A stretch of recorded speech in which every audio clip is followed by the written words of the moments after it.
Welcome to the first Thursday in December. Welcome back to Reconnected. Will's in his cute little sweater. Look at you, ready for holiday stuff. How we doing, sir?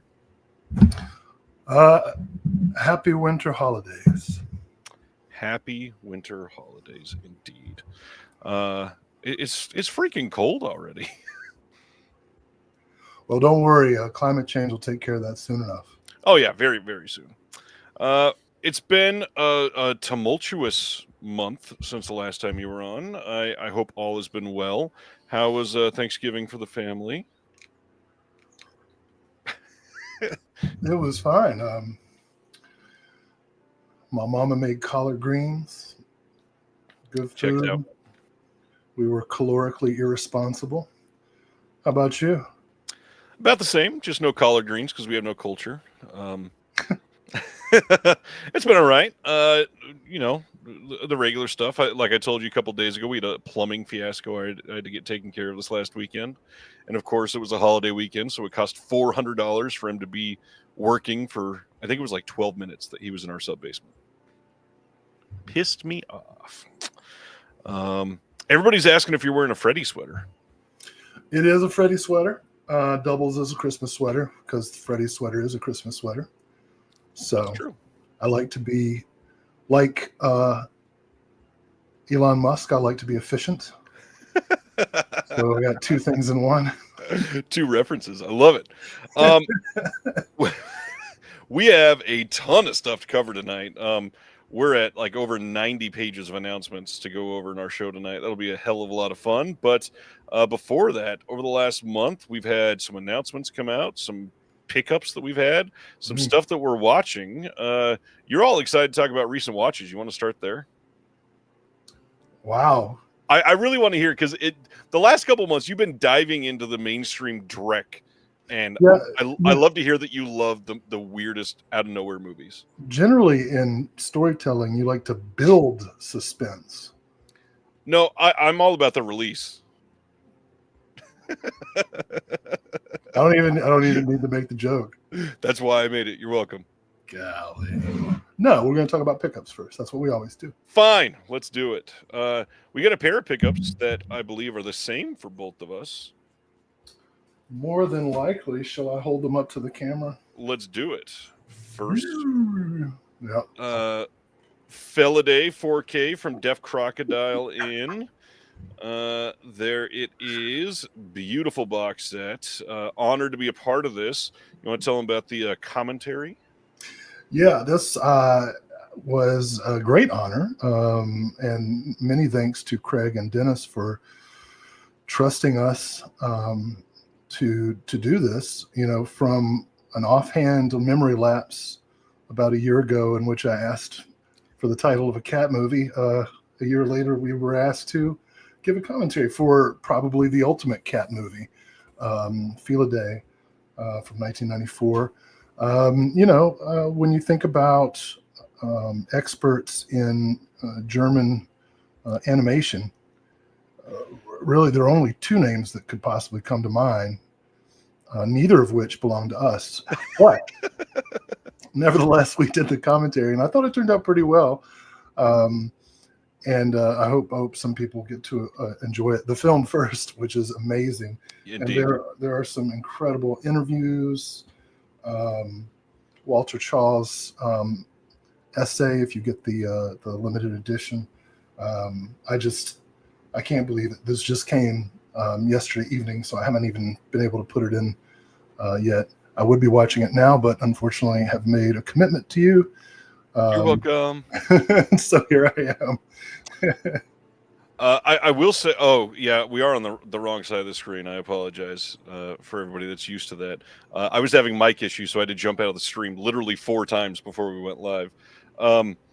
The whole process of Feliday has been incredible. So once again, thanks to Dennis and Craig. Hope people listen to the commentary and enjoy it, because the cat puns are absolutely worth it. I also will highly recommend the Def Crocodile podcast, which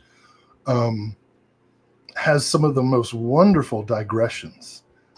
And if you, I mean, this, I'll be real. This is a podcast for movie geeks. Oh yeah. You're a casual fan. or just somebody who collects for the slipcases, this podcast probably isn't for you. But if you're really interested in learning about what goes into archiving, what goes into restoration, what goes into tracking down licensing rights, you couldn't get a better and more entertaining education. So highly recommend that podcast, which I have not been on yet. That, once again, you said that earlier this week. Literally not true. You filmed me clandestinely in the dark for a 3-minute add-on sequence. I was like the mid-credit sequence in a superhero movie. All the bridesmaids, never the bride. Let's go to the other one, which is The Golden Fern, the next Deaf Crocodile title. And the perfect example of a film from them that you've probably never heard of, that will be beautiful the moment you pop it in, but also the fact that all of their art is always just astonishing. Really, really great art. Beth Morris does most of the inner arts on the standard editions. This is a great movie. A lot of great bonus features. Again, highly recommend picking both of these up. They should be shipping here pretty soon to you. And again, we're going to be talking about subscribing to Deaf Crocodile tonight. But I would say for me, and not just because they're in the chat right now, but one of the safest bets to subscribe to, because I don't think there's been a release yet that I've been even remotely disappointed having watched one of the movies, which I don't think I could say that about any other label to this point. Other pickups? Let's see. Did I show this last month? From Kino, Edgar G. Ulmer's Bluebeard. Pretty excited about that one. Everybody's newest favorite auteur, Sidney J. Furie. I picked up the Ipcris file. Nice. Everybody's been getting on my ass about this, so I'm finally going to watch Fury. What's it called? Furiosa. Funny enough, I just got that in today. It's out in the mailbox. I haven't put on shoes yet today, so I haven't gotten and done it. Very pleased about the Blu-ray upgrade to Cat Ballou, Lee Marvin's Oscar performance. That's from Sony Direct, right? That did that one. Yeah, from Warner Archives, one of my very favorite Fred Zinnemann movies, Act of Violence. It was a great noir. Let's see. And of course, there was a Criterion sale, I heard. Love Karen Kusama. Finally got Girl Fight. Nice. I'm sure everybody picked up Paper Moon. Speed it up here. Oh, Pandora's Box. Did you get this or did you get Eureka? Either way, you're a winner. That's true. And I will say Greg Araki's. I love the Doom generation back in the day.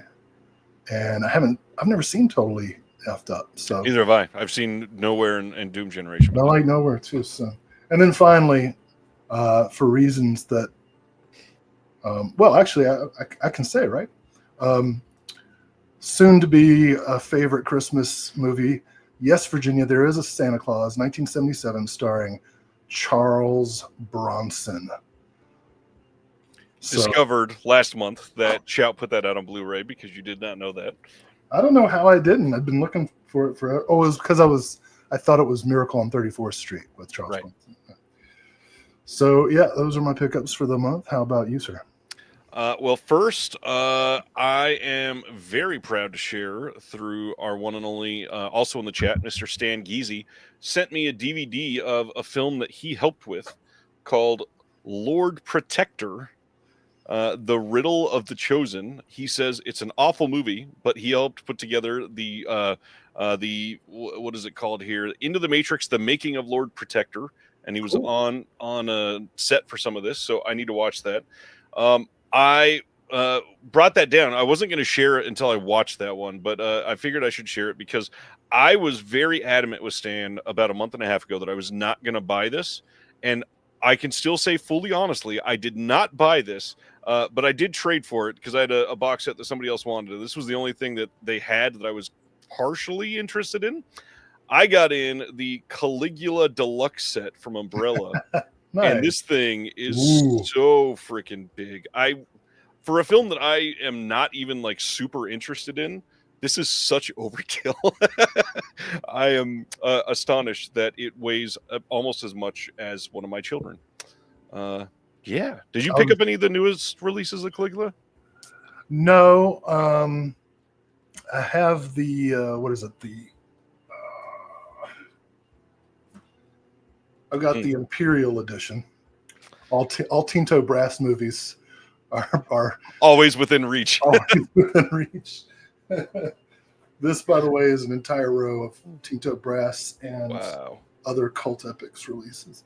And I'm interested in seeing that, but not interested in paying for it. So neither was I, which is why I did not. And I'm so glad that I was able to trade for it and didn't have to put down any money at all. Matthew wants to know which Caligula version is the most explicit, asking for a friend. I believe that's just the regular theatrical. Yeah, well, yeah, the Bob Guccione cut. Right, the original theatrical. Then the last thing that I'm going to share, because I think you and I both already talked about this offline, but did not do much Black Friday shopping. But I had like a small amount of money for my discs for the month and got in this set, which, as you can see, have not even torn the plastic off yet because it just got here. But I can't even share this on the screen properly because it's so big. The Frank Capra version, and this thing, I'm going to move the mic back, is such a unique shape. It's got a little chin so that it pops off of your shelf in a unique way so that you can pull everything out of the front and it's like presented to you. And I just wanted to point out again how Sony is literally the only studio that I feel like genuinely cares about physical media for their films at this point. Warner Brothers is a continuous letdown. Universal will put out a Blu-ray with no special features and then 8 months later do a 4K with no special features again. MGM, pretty much nothing. Everything else is rough. We are in a barren wasteland just waiting between Sony releases, it feels like. Well, on the boutiques. I'm just talking about studio stuff. I mean, you should be able to count on them for something. When? I mean, I just don't care about that stuff. I mean, you have a Sony release in your pickups tonight too. That's what I mean. What? Capaloo. Oh, yeah, it's got nothing new on it. Of course not, because that movie's not a part of one of these bonus releases that they're doing. But no other, like Warner Brothers isn't putting out single releases like that of their older titles that they have. Yeah, and Disney's a completely different animal altogether. Yeah, as far as studio stuff goes, I get stuff when it comes out, but like, if it was made in this century, I probably don't care to own it. Right. Not because of prejudice, because of objective fact. They suck.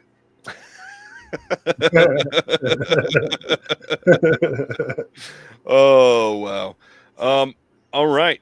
That means it's time to talk about some of those recent films that we've been watching. And you've been hyping this up for ages. I'm just so excited to find out. I've been hyping. One time. Nope. It's been twice on multiple weeks of phone calls. One time I said you'll laugh at what I watched this past month. So let's hear it. Okay. Well, I'll start with the stuff that's more typical for me. Over Thanksgiving, I was visiting family, which meant that the Criterion streaming platform is what we were going to watch. So I checked out a couple of very interesting Columbia noir that they currently have in a curated set. I saw Hugo Haas's Strange Fascination. I really like Hugo Haas. I wrote about his film Lizzie, which is an adaptation of Shirley Jackson's The Bird's Nest. I wrote about it in an essay that appeared in a a book called Shirley Jackson, A Companion. Strange Fascination. So Hugo Haas is one of Scorsese's favorite directors, and he's this guy who terribly traumatized, as one would be, by the Holocaust, fled Poland. His brother, who was a renowned pianist, and his father were killed in Auschwitz. He came to Hollywood and started making B noir films, all of which were extremely masochistic and kinky. Like, he's super obsessed with blondes. And in this one, Strange Fascination, he directed and stars as a concert pianist who comes to America to seek fame and fortune, only to be brought down at the feet of an icy blonde. Even features an explicit scene of cuckolding that's quite entertaining to watch with my 74-year-old parents. Also saw Jacques Tourneur's Nightfall with Aldo Ray, and it was nice. Death by Snowblower, Wisconsin noir. Wyoming, not Wisconsin. Wyoming noir. I got my W states mixed up. Yeah. Nightfall. That's great. Jacques Tourneur. Also saw this. This is great. This should be re-released. A little noir called The Killer That Stalked New York City. And it's about jewel smugglers, right? This woman smuggles some jewels from Cuba only to find that her two-time boyfriend is cheating on her with her sister. And also that she has smallpox. And the movie, Jeez. Yeah, it's plague noir. Smallpox starts going around New York City. Dead kids, Erica. I can't remember if this one's in your book, but if it's not, there's dead kids. Smallpox starts going around New York, and it becomes a propaganda film about getting vaccinated and how important that is to patriotism. Seems quaint. Quaint. Finally, I watched what is often hailed as one of the greatest Icelandic films ever made, Rams. You ever hear of Rams? I've heard of it, yeah. Directed by Grimur Håkansson. And it's about these two brothers who raise sheeps and haven't spoken to each other in 40 years. And you would not believe how much penis is in this movie. Not ram penis, old guy penis. Old guy penis. Got 2 requests for title repeats. Stan, the plague noir, is The Killer That Stalked New York. And Erica, again, apologies, this may be in the book and I just missed it, but the dead kid movie is The Killer That Stalked New York.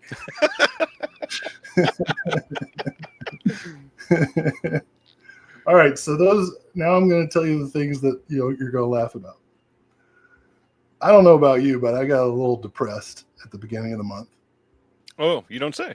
Yeah. Oh, yeah, there was an Aussie remake of Rams with Sam Neill. I believe less penis. It's too bad. Yeah. And so I did something that I don't think I ever thought that I would have done, ever. But I was just like, you know what? I can't sleep. I can't think. Right? Can't speak, can't talk, can't do anything I want. Right? Danzig. So I decided to watch the entire DC universe film series. I'd seen some of them. This is what I watched this month. Man of Steel. Whoa. Batman v Superman, Dawn of Justice, the Ultimate Cut. Whoa. Aquaman. Guy's good looking. plus there's a little Dolph Lundgren, so. Oh, man. and I'm also team Amber Heard. So Shazam. No reaction. Mildly amusing. Birds of Prey. Okay. Black Adam. I liked it.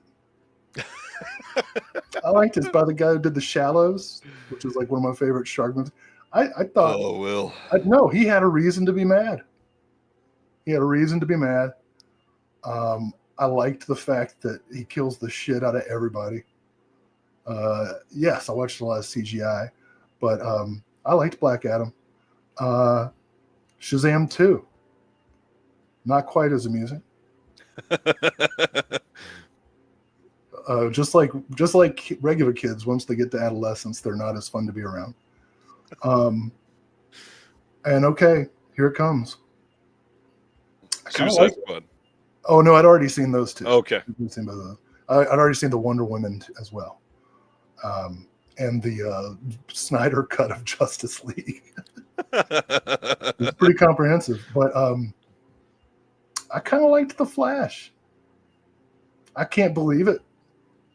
I don't even like that character, but I watched the Flash last night, and I laughed at the funny parts. And were they the parts that were meant to be funny? Yeah, I think so.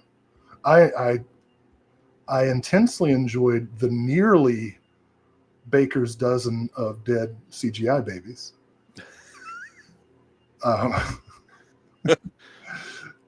Yeah, so all I have left is Blue Beetle and Aquaman 2.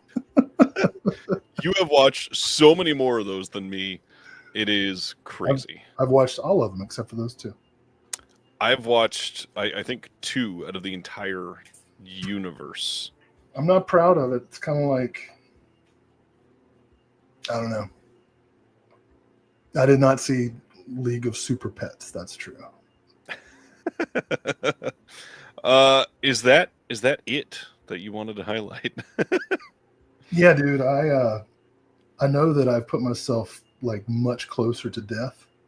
Much. Oh, I also saw Nora. Oh yeah, you went with John for that, didn't you? Yeah, me and John went to see Nora in the theater. What'd you think of it? Another superhero movie in a way. What did I think of it? Yeah. It's pretty good. You know, I like Sean Baker. Are you familiar with his work? Yeah, he's pretty all right. Yeah, I mean, you know, Mikey Madsen's performance is great. I like realized afterwards that she was Pamela Adlon's older daughter in that TV show that. Yep. Better Things. Yeah. No, it was pretty good. Oh, that's right, Erica. I also watched at the recommendation of Unsung Horrors. I watched Doppelganger, the 1994 sweaty neo-noir with Drew Barrymore, and it was unfreaking believable. One of the greatest climaxes, actually several of the greatest climaxes in movie history, I think. Doppelganger needs to be a cinematographe release, I think. That would be excellent, especially after listening to that episode. My week, I've been trying to catch up with some of the ones from this year that I've wanted to, so I could get caught up before award season, even though much of the ones that I rewatched or watched will not be in consideration for any of these awards. I caught up with It's What's Inside, a Netflix film.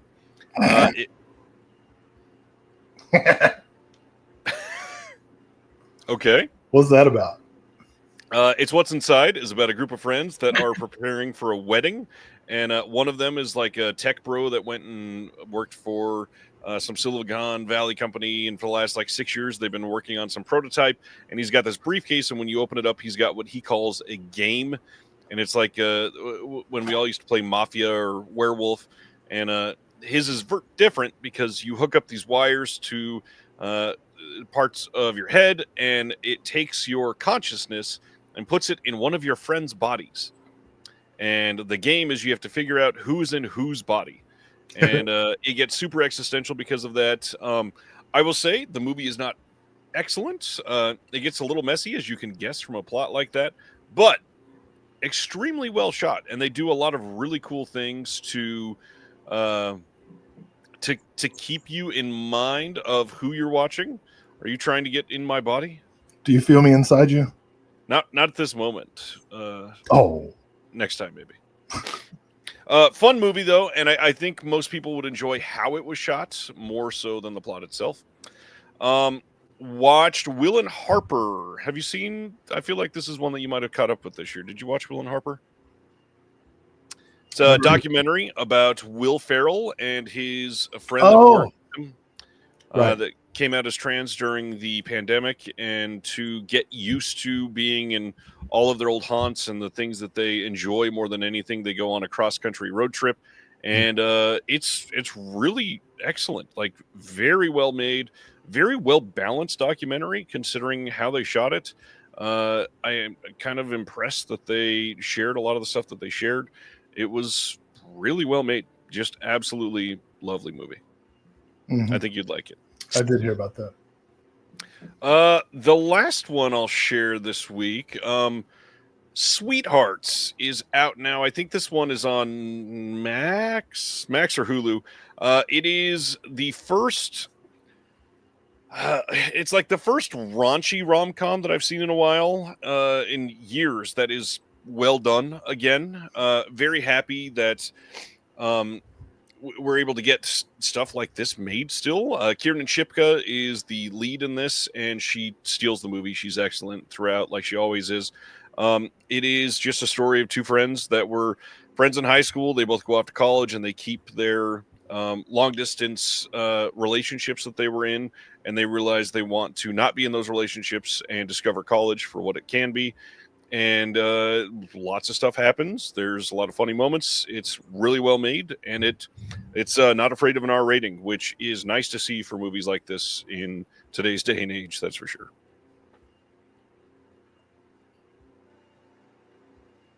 All right. There were some good raunchy romantic comedies back in the early 2000s. I like that one, The Sweetest Thing. With, yeah, it was a good movie. You made me think of that, with where Selma Blair gets a guy's Prince Albert caught in her throat. Yep. It's a good movie. That another one that's never had a Blu-ray, I don't think. Christina Applegate and Cameron Diaz. Yes, movie Palace of Blood. We will absolutely be covering Will's top holiday films. Is that at the end? He's got a stack ready. Do you want to cover those now? I think we should make people sit through the entirety of the announcements. It's just like waiting for Santa. Okay. I just didn't want you to lose steam. I know it's going to be a long night. I lost steam before the camera went on.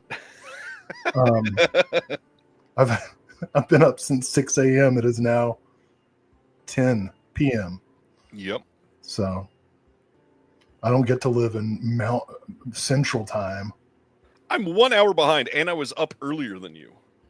Exactly.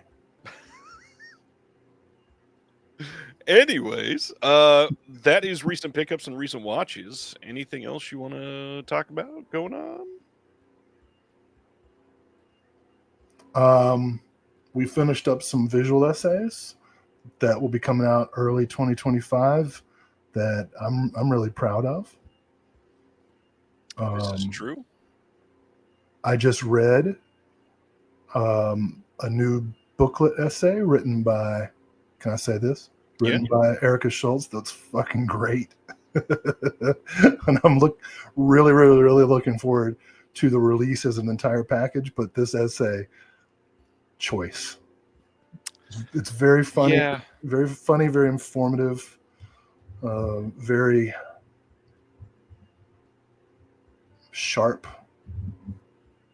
not like sharp, like you can cut yourself on it. Yeah, those Californians, they think they're going to live forever. just because time's turned backwards. I want to point out, Matthew says, this is the only channel where a guy wearing a Freddy sweater sitting in front of a Herschel Gordon Lewis box set discussing a Prince Albert fellatio mishap in film will also discuss Sonora. And Black Adam. I was about to say, and Black Adam and a Plague Noir film. Oh my gosh, it was so good. And you know what the best part is? It was only 75 minutes long. That is incredible. Or maybe 82. I mean, either way, that's kind of perfect. I think Nightfall was 75 minutes. I'm a big fan of short movies, said the guy who just watched 11 DC movies. And the longer version of one of them. Oh my God.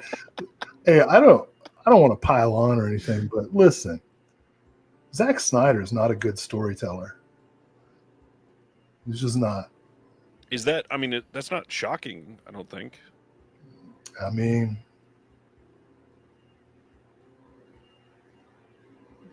one unresolved comment on it still. On the essay that she wrote, she's still waiting for response on one thing. Oh. Pardon me. There is a lot coming up. Speaking of some of this, I guess he's going off screen. Speaking of someone's favorite production stuff, some teases that we are happy to give out.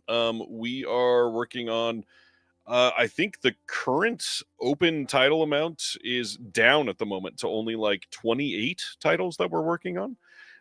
Eager to see what people's response are to those. We have stuff coming from companies that we have not been on releases for in the past, so eager to be a part of those. And here's some announcements soon for hopefully for some of these. Will and I have been joking. The first commentary we ever did has still not been announced, and that was recorded. Gosh, we're going on like 14, 15 months ago. I know. We thought it was going to get announced like a couple weeks ago, and then I was like, oh, but the thing that was announced was like kind of amazing. But then, yep. So it was a real mixed bag. It is. I'm gonna have to check in on that very, very soon. When you all do finally find out the title that's started our partnership, you'll be like, oh yeah. It's so true. That is like the biggest hit that you could have given right now, too. Oh, man. Craig just realized that he needs to pick a winner for the last newsletter offer. He's going to go do that. That's exciting. Somebody's about to win $50. I believe it's probably time to get into the announcements. Anything else for someone's favorite that you want to hype up or shout out? Or big things coming in 2025. We are branching out. I can start to reveal some of that. Some of the ways that we're helping some of these companies are going to be different in 2025. We are eager to see that flourish, and I am excited. We're branching out. Branching out. Are we ready? I am Groot. Wrong universe. Let's go to our announcements. Starting this week with a certified incredible title. Oh. Alice, Sweet Alice, coming to 4K on February 11th in the U.S. from Arrow Video. They're also going to be releasing this Arrow site exclusive original poster art. But the extras on this one, we've got a new audio commentary with Richard Harlan Smith, and we've got an archival commentary with the co-writer and director Alfred Soule and the editor M. Edward Salier. New interview with the composer on this, Stephen Lawrence. It's Solier? I think so. I thought it was Soule. No, not the two different names there, sir. Alfred Soule and then editor M. Edward Salier. No, I wasn't mistaken. I thought it was Soule. Okay. That was weird. You're weird. I just talked about another.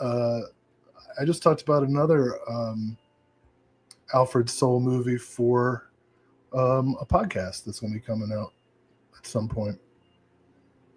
This was his first movie. I talked about his second movie. I don't even know what that is. I'm excited now. It is going to be on my bit in the Oh, January show. interesting. Okay. Yeah, when I give my list of DVDs I have that I want to get upgraded, because I had such a good, almost all of my dreams came true this year. Yeah. So I'm going to do a formal wish list to the gods, and Amazing. and an Alfred Soul movie is on it. Perfect. How do you feel about Alice, Sweet Alice? It's pretty good. Just pretty good. I love this movie. Yeah, I mean, it's the movie he's best known for. That is a long comment, Michael. I might come back to it in just a second. That was from Audrey Rose, right? I believe so.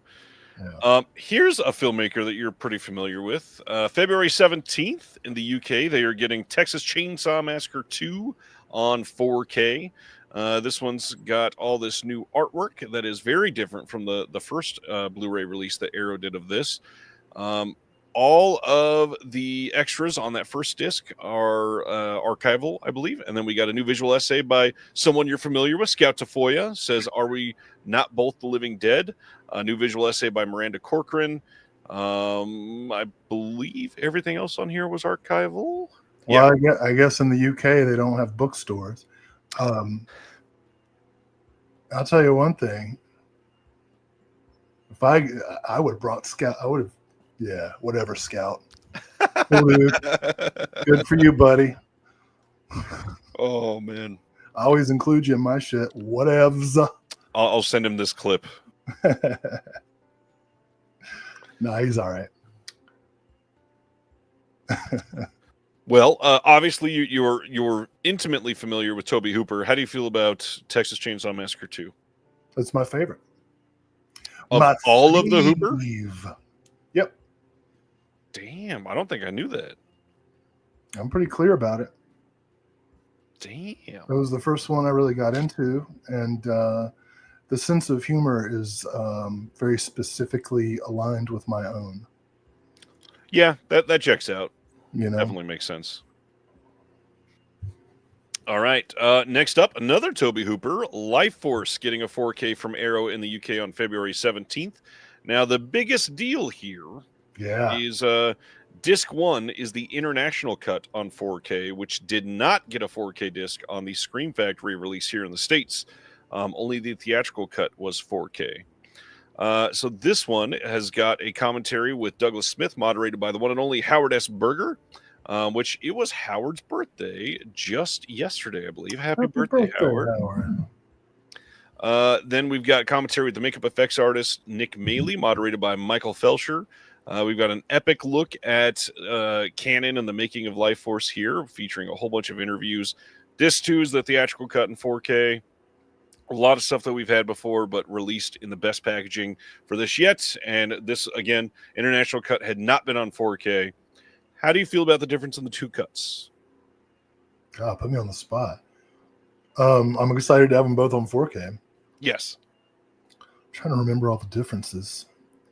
Talking about several years since I've seen them.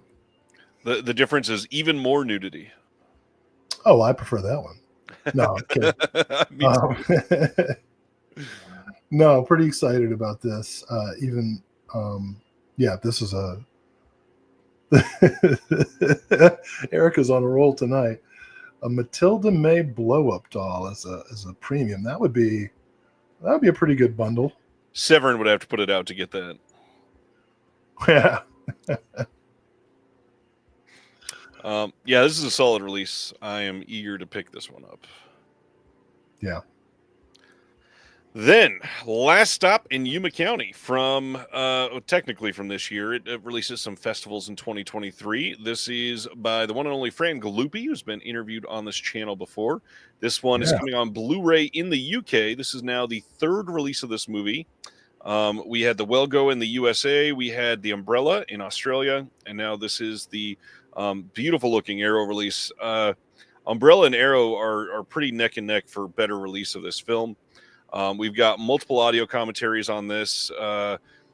Literally, I think there are 3 different audio commentaries on this. New interview with Fran, new visual essay by Matt Donato, making a featurette, 3 screenplay to film comparisons, illustrated collector's booklet with new art, new writing, reversible sleeve, like everything that you can want for a modern indie film.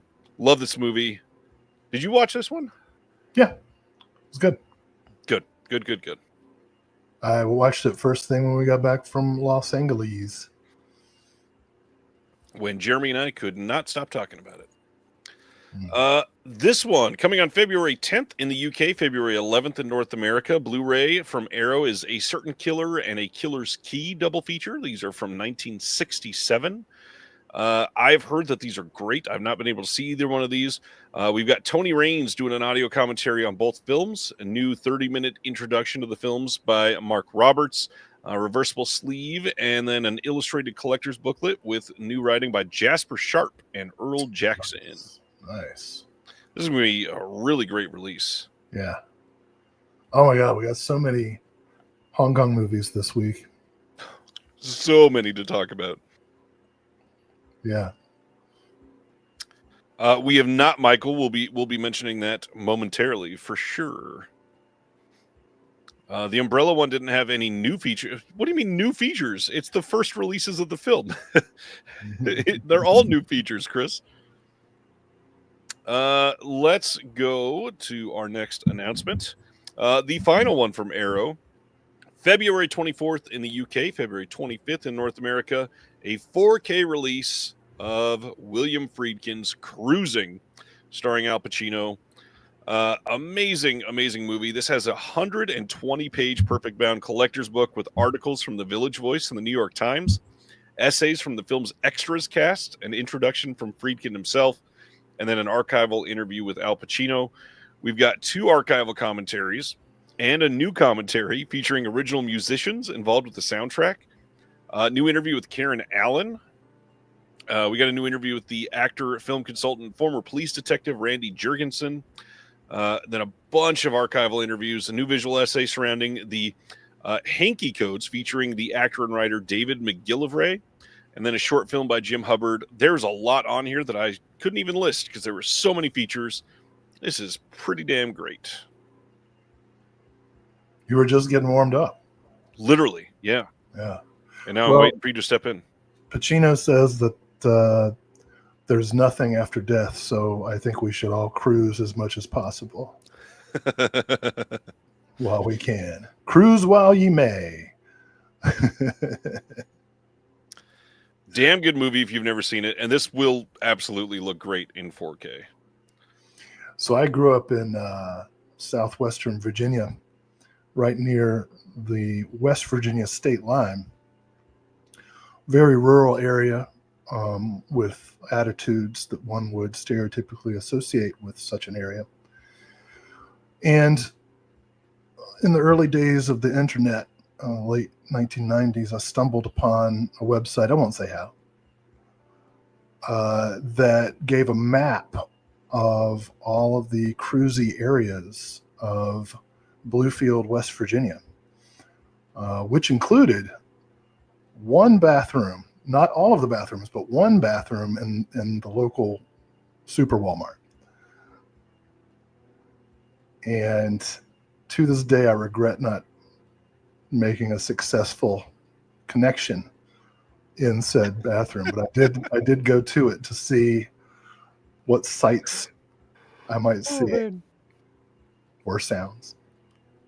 I don't even know how to respond to that, but just thank you. So, well, I thought that was, I mean, that's a survival tactic. You're in an area that forces certain people into isolation, and it's a really sad and horrible thing because, as I mentioned before, Al Pacino confirmed there's no life after death.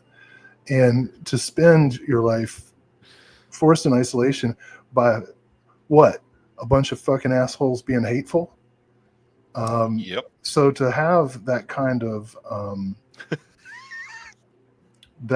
of map to connection, yes, a glorious thing it was. I was just I wouldn't say curious, Stan. I would say well informed, as a matter of fact. So anyway, kudos to the map maker. That's what I'm trying to say. It's a lot of work in 98, you know? Yes, indeed. The Keep. Let's talk about some Vinegar Syndrome titles. So last Thursday, during the show, we had the reveal of the Vinegar Syndrome stuff. And the big thing, I always add these afterwards because there's people obviously that are not watching live that didn't get to see them, that will see these on social media. But also, I get Will's take the following Thursday because you don't get to be part of the show. I thought we weren't going to have to talk about them. We're going to have to talk about them. You already talked about them. You talked about with Jeremy and Celeste. But we did not get to talk about it with you, not to mention we haven't covered the fact that this sold more than 15,000 copies in 39 hours. That's insanity. The first season of Family Guy sold 4.5 million copies. It did. And so, it's a different time. I know. It's a sad thing, isn't it? It really is. But I will say, it is a huge deal that a boutique company could sell 15,000 copies of any title in 2024 in 39 hours. Yeah. That's almost Oppenheimer numbers from just last year. Oppenheimer in the first week sold 50,000 copies. Ugh. To a bunch of disappointed people, I'm sure. I'm excited about. I'm really excited to see what this movie's supposed to look like. Right. I've only ever seen it on a pretty. Let's see. I saw it on VHS, and Criterion had it streaming last year, or maybe the year before last, but it still wasn't like. It was just the DVD scan, yeah. So, pretty stoked about this. I mean, it hasn't changed my life. You know, I know some people say it's the greatest film like in history. I'm prepared to accept that if upon third viewing, if that's the case. You know, Michael Mann's pretty good. I don't have any bad things to say. This release looks amazing. So I feel like I'm being disappointing. You're like, we can't wait. We got to hear what Will is. I don't have anything to say about it. It's great. It's coming out. That is enough. People are here because they love you, Will. That is not true. They're here because they have a habitual dependence on you.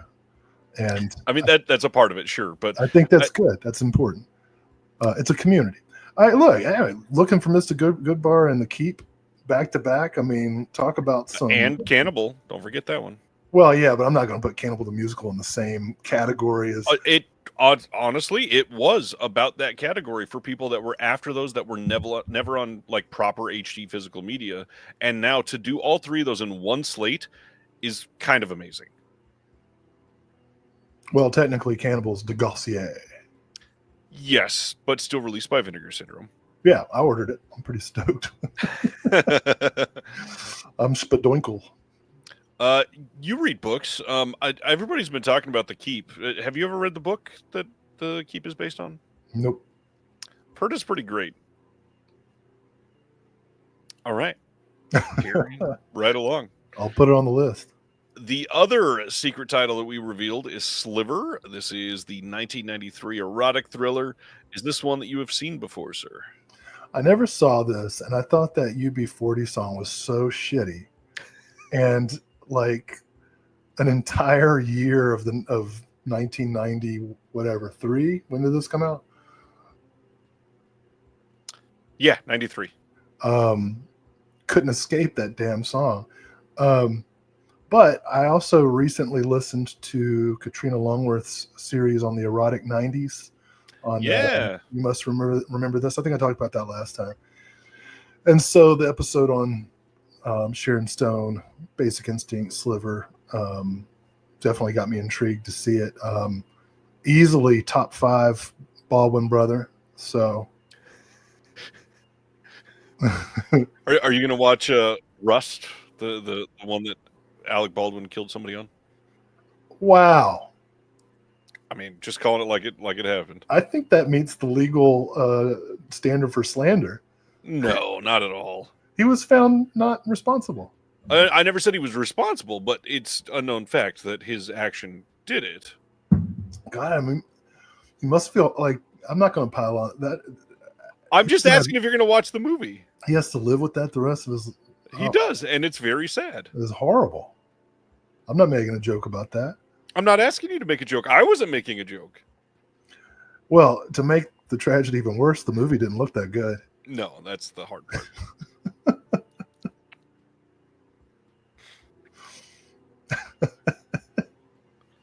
It's like, it's like, go ahead.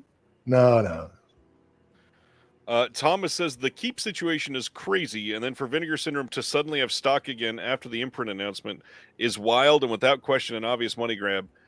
I'm sorry, but I don't agree with that. I mean, they paid to get stuff printed. They just didn't know how many to have on hand, and they put in a second order. That's not. I mean, first off, they're a company. They're supposed to sell stuff. So yeah, it's not really a money grab. It's selling. Why would they not allow more copies to be sold? It wasn't out of print. It's just restocking. They did the same for another title that went out that ran out during the sale as well. It's all a money grab, my friend. Like the late Frederick Jameson said, it's easier to imagine the end of the world than to imagine the end of capitalism. This is true. All right, so that was Sliver. Next one is Women on the Run, which is one that Vinegar Syndrome themselves accidentally leaked by posting a picture of the pallet arriving to the warehouse before this sale. That's funny phrasing. They leaked Women on the Run. They did leak Women on the Run, that's for sure. Speaking of capitalism, I'll tell you what. They've even managed to commodify freaking Unabomber lifestyle. The cabin porn they do now, which is not the cabin porn you and I are used to. It's like they're fetishizing living out in the woods and being a carpenter and shit. But the only people who can do that are the people who have the means to purchase raw materials and. Yeah, it's like this bougie version of primitive lifestyle. It's horrible. But the thing about Women on the Run, which I watched the trailer to this and it looks fantastic, and what a set of special features. Essay by Erica Schultz. Video essay by Sam Deegan. Look at all the commentaries and the interviews. The movie itself looks fantastic. I can't wait to watch this. I'm just going to spend money on it, and I'm going to watch it in my rental that has electricity and internet and a flat screen TV, and I'm not going to pretend like I live out in the woods like Henry David Thoreau, who, by the way, took his laundry every month to his mom, and Ralph Waldo Emerson paid for the cabin. So this fucking bullshit. Talk about cash grabs. The cabin porn. That's the real villain here. All right. So this is Women on the Run, the Cat 3 film from 1993. This is directed by David Lai and Corey Yone. This is going to include a commentary with Travis Woods. This is going to be great, of course. Interview with David Lai, conversation with the producer Shan Tam and the production manager Michael Parker.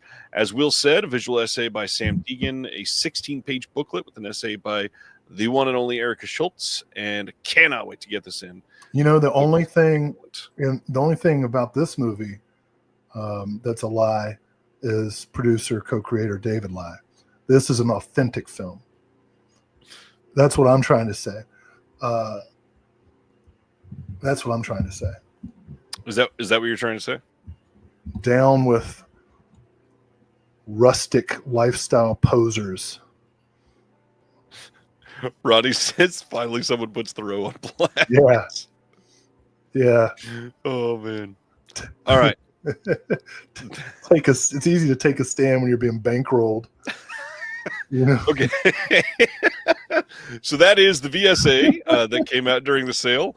The VSL is Neither the Sea Nor the Sand from 1972. Will, is this one you had even heard of before this? Sounds like a Henry David Thoreau journal.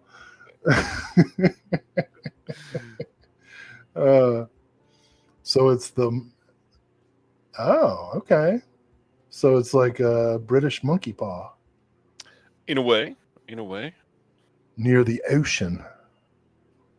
This one has a commentary with Jonathan Rigby, Kevin Lyons on it. Interview with the producer, Peter Fetterman. Interview with the actress, Susan Hampshire. We've got a couple other interviews on here as well. This one sounded really great. I had never heard of it before the interview I did, but before the sale, and eager to see this one for sure.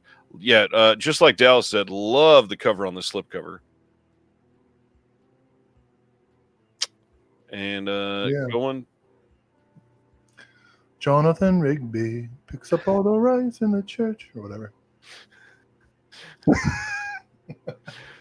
I love that you did that as Sibner was commenting it. Oh, that's funny. It's like we have the same brain. Who Killed Teddy Bear from 1965 is the next cinematograph title. Nice. Sal Mignot joint. Love the art on this one, too. This is great looking cinematograph release. Rubber. I like it. We got a new audio commentary with Elizabeth Purcell and KJ Shepard on this. Visualized by Chris O'Neill. Oh, cool. Featurette on the New York City locations of Who Killed Teddy Bear. And then new text essays by John Charles and Kyle Turner.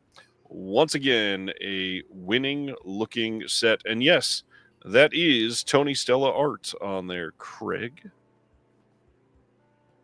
Nice. This looks excellent.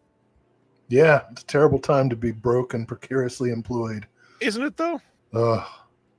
Hey, I've heard of this movie. Deaf Crocodile's Felidae. This is their second 4K UHD title. This is from 1994. Can be pre-ordered now from Diabolic, directly from Deaf Crocodile, from Orbit, Atomic, pretty much everywhere else that you get your physical media. Brand new Dolby Vision HDR color grade to go with the new 4K restoration that Craig Rogers himself did. New video interview with the director, Michael Schock, moderated by Dennis Bartok. New video interview with the key animation team. New video interview with the layout designer. New commentary by Dr. Will Dodson and myself. In case you're wondering how much we talk about the cat sex. It is not it's a non-zero number. Quite a bit. Quite a bit. Oh, yes. This one also has an 80-page illustrated book with a new essay by Jennifer Lynn Barker and by Walt Cha. Again, excellent looking release. This thing is beautiful. Highly, highly, highly recommended. The other one is the one that we talked about right before we went into the announcements, The Golden Fern from 1963. Another great release. Astonishing artwork again. Hard to overlook that. We've got 3 rare early shorts from the director on this one as well.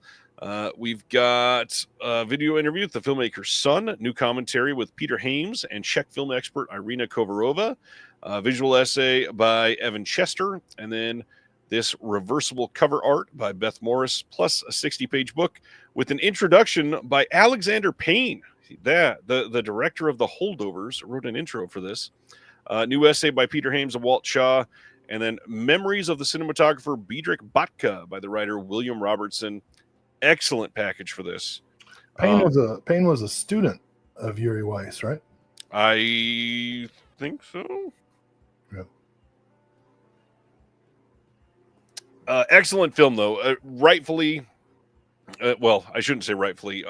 Understandably getting overlooked because Felidae is a huge deal for animation nerds and people that have wanted it for years. Check out The Golden Fern. Don't overlook this one. Absolutely needs to be a part of your shelf. I'm a nerd for foliage. Especially metal tinted foliage. I'm a foliage freak. Do you have a foliage fetish? Never mind. Yeah. You know, and ferns are my favorite. I get freaky with the ferns. Hey. All right. Hey, don't get me in no Fern Gully. I'll tell you that.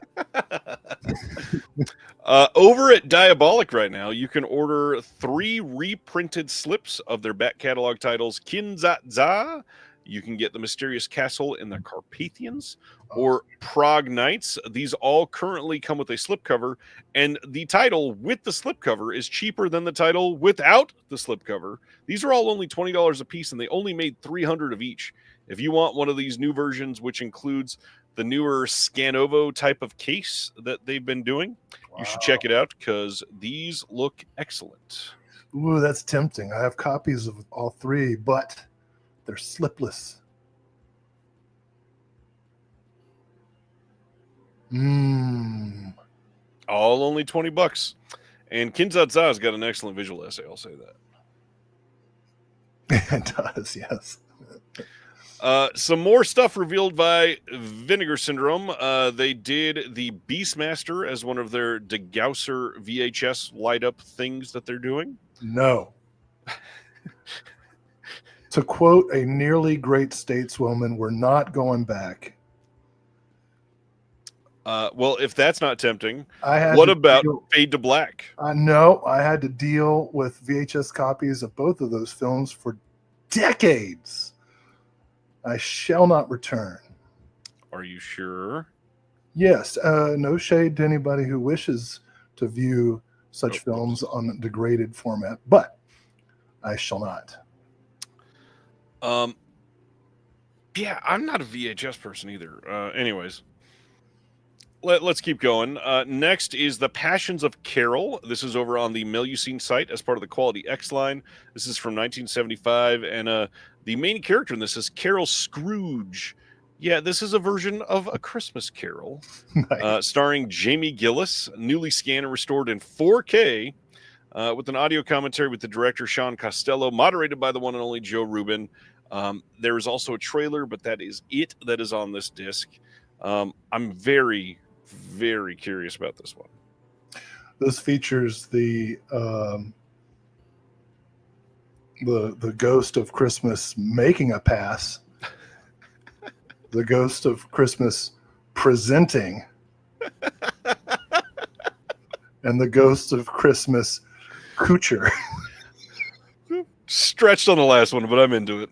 Phrasing. Yep. One thing that I want to point out here, and I don't want to start anything, but I really don't like the slipcover art on this. And normally I'm not one to make a big deal out of it, but this to me is screaming AI.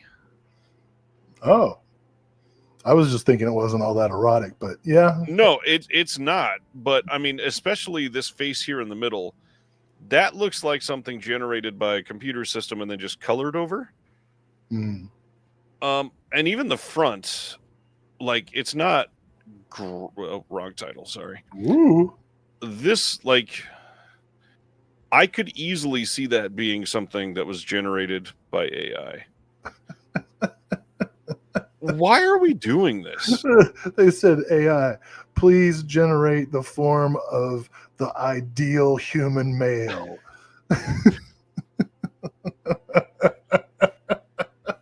Extra on the chops, please. They're like, oh, that must be Fezzik with hair. Wait, Fezzik is Andre the Giant, isn't it? Yes. Shit. No, the Never Cheat Death with a Sicilian, or never go up against a Sicilian when death is on the line. That guy. That's what he looks like. Again, I don't necessarily want to claim this is AI because I don't know that's He's the just case. ignoring me. I completely am. However, it feels like there's some fuckery here. I mean, you know, what would be funny is if the artist who hand drew that is watching right now and just like crying, like they think my art is AI. Anyways, that's The Passions of Carol. It was like he was about to show his mom, like, guess what? I finally made it. I'm doing slipcovers for classic porno. And mom was like, that just looks like a computer, son. You're a failure. Art school was a joke. You're a joke. The next Quality X title is Alexandra from 1983. Here is this one. Clearly not AI, but also just stills from the film. Robert Freeman is the director of this one. We've got a new video interview with the screenwriter Don Walters of Variety Films and an archival image gallery. And that's Melusine for this month. There was a long time ago, Synapse put out a 42nd Street Forever, and it was like a collection of adult film trailers, and this was one of them that I remember seeing, and the trailer for it was choice. I can't quote anything from it, but I remember a bunch. And from the trailer, I'm interested in actually seeing this movie. Actually, I'm interested in A Pornographic Christmas Carol too, regardless of the quality of the slipcover. Ronnie says, question, is Alexandra single? She's not single, but she is available. Alexandra. And she is, well, that was going to be phrasing. Never mind. I'll skip that. April. Cauldron is releasing 4 films from Lamberto Bava in a box set called Brivido Giallo. This is going to include a 4-film horror giallo series directed by Lamberto Bava. Each film in this set is a standalone, fully featured production that was completed between 87 and 89. The film stories are not connected, but were collected together for Italian television near the end of the 80s. What you're getting here is 4 of these late 80s Italian horror films loaded with practical effects and killer music, all directed by Bava. And they are releasing all 4 of them together. We've got loaded brand new features, many of them by Eugenio Ercolani, including 4 with Lamberto Bava himself, an exclusive new interview with the composer Simon Boswell, all housed in rigid outer box with 4 folded posters featuring new artwork by Eric Adrian Lee. Just in case you wanted to cover an entire room with Lamberto Bava posters, now you have the from only 2 years of his career, neither of which are demons. That's great. True. Speaking of demons, I highly recommend, because the ogre is part of this, I highly recommend going to YouTube and looking for Joe Bob Briggs' explanation of the Demons series, quote unquote Demons series. It's quite a hoot. And it's literally like barely over 5 minutes, completely worth your time. Yes, unlike most Joe Bob rants, it's fairly concise. It's less of a rant and more of an educational system. It's great. Brendan says Jamie Gillis must have been like the Eric Roberts of adult films back then. Yes, absolutely. Brendan says, this is so sick. Cauldron's like Radiance meets Severin. That is a great explanation, actually. Let's see. Dinner with a Vampire is pretty great. So is The Ogre. I definitely just read that backwards and made it work. Thanks, Brian. So the extras on these. Disc 1 is Graveyard Disturbance. This one is going to have a 4K restoration from the negative. It will have an interview with a bunch of people from this film, an audio commentary by Eugenio Ercolani and Nani Cobretti, folded poster, reverse Blu-ray wrap, and then disc 2 is Until Death. That one is going to have a 4K scan as well. Another set with a bunch of interviews, another audio commentary. This one by Ercolani and Troy Howarth. Disc 3 is The Ogre. This one will have a couple interviews on this, and then audio commentary by Rachel Nisbet. Disc 4 is Dinner with the Vampire.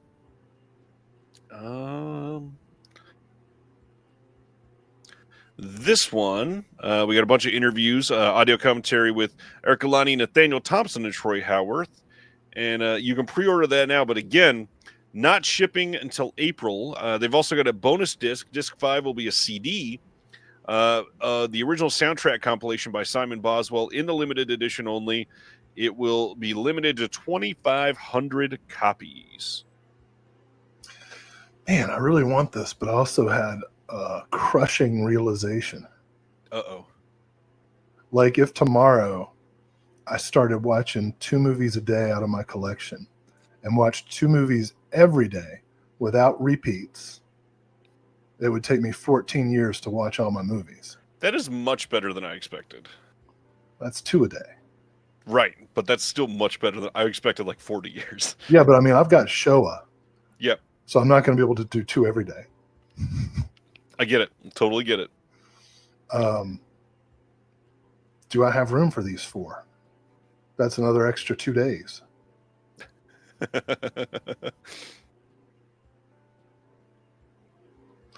Well, so we got people saying that none of these are giallo, but they fail to recognize that bravido is Italian for sorta.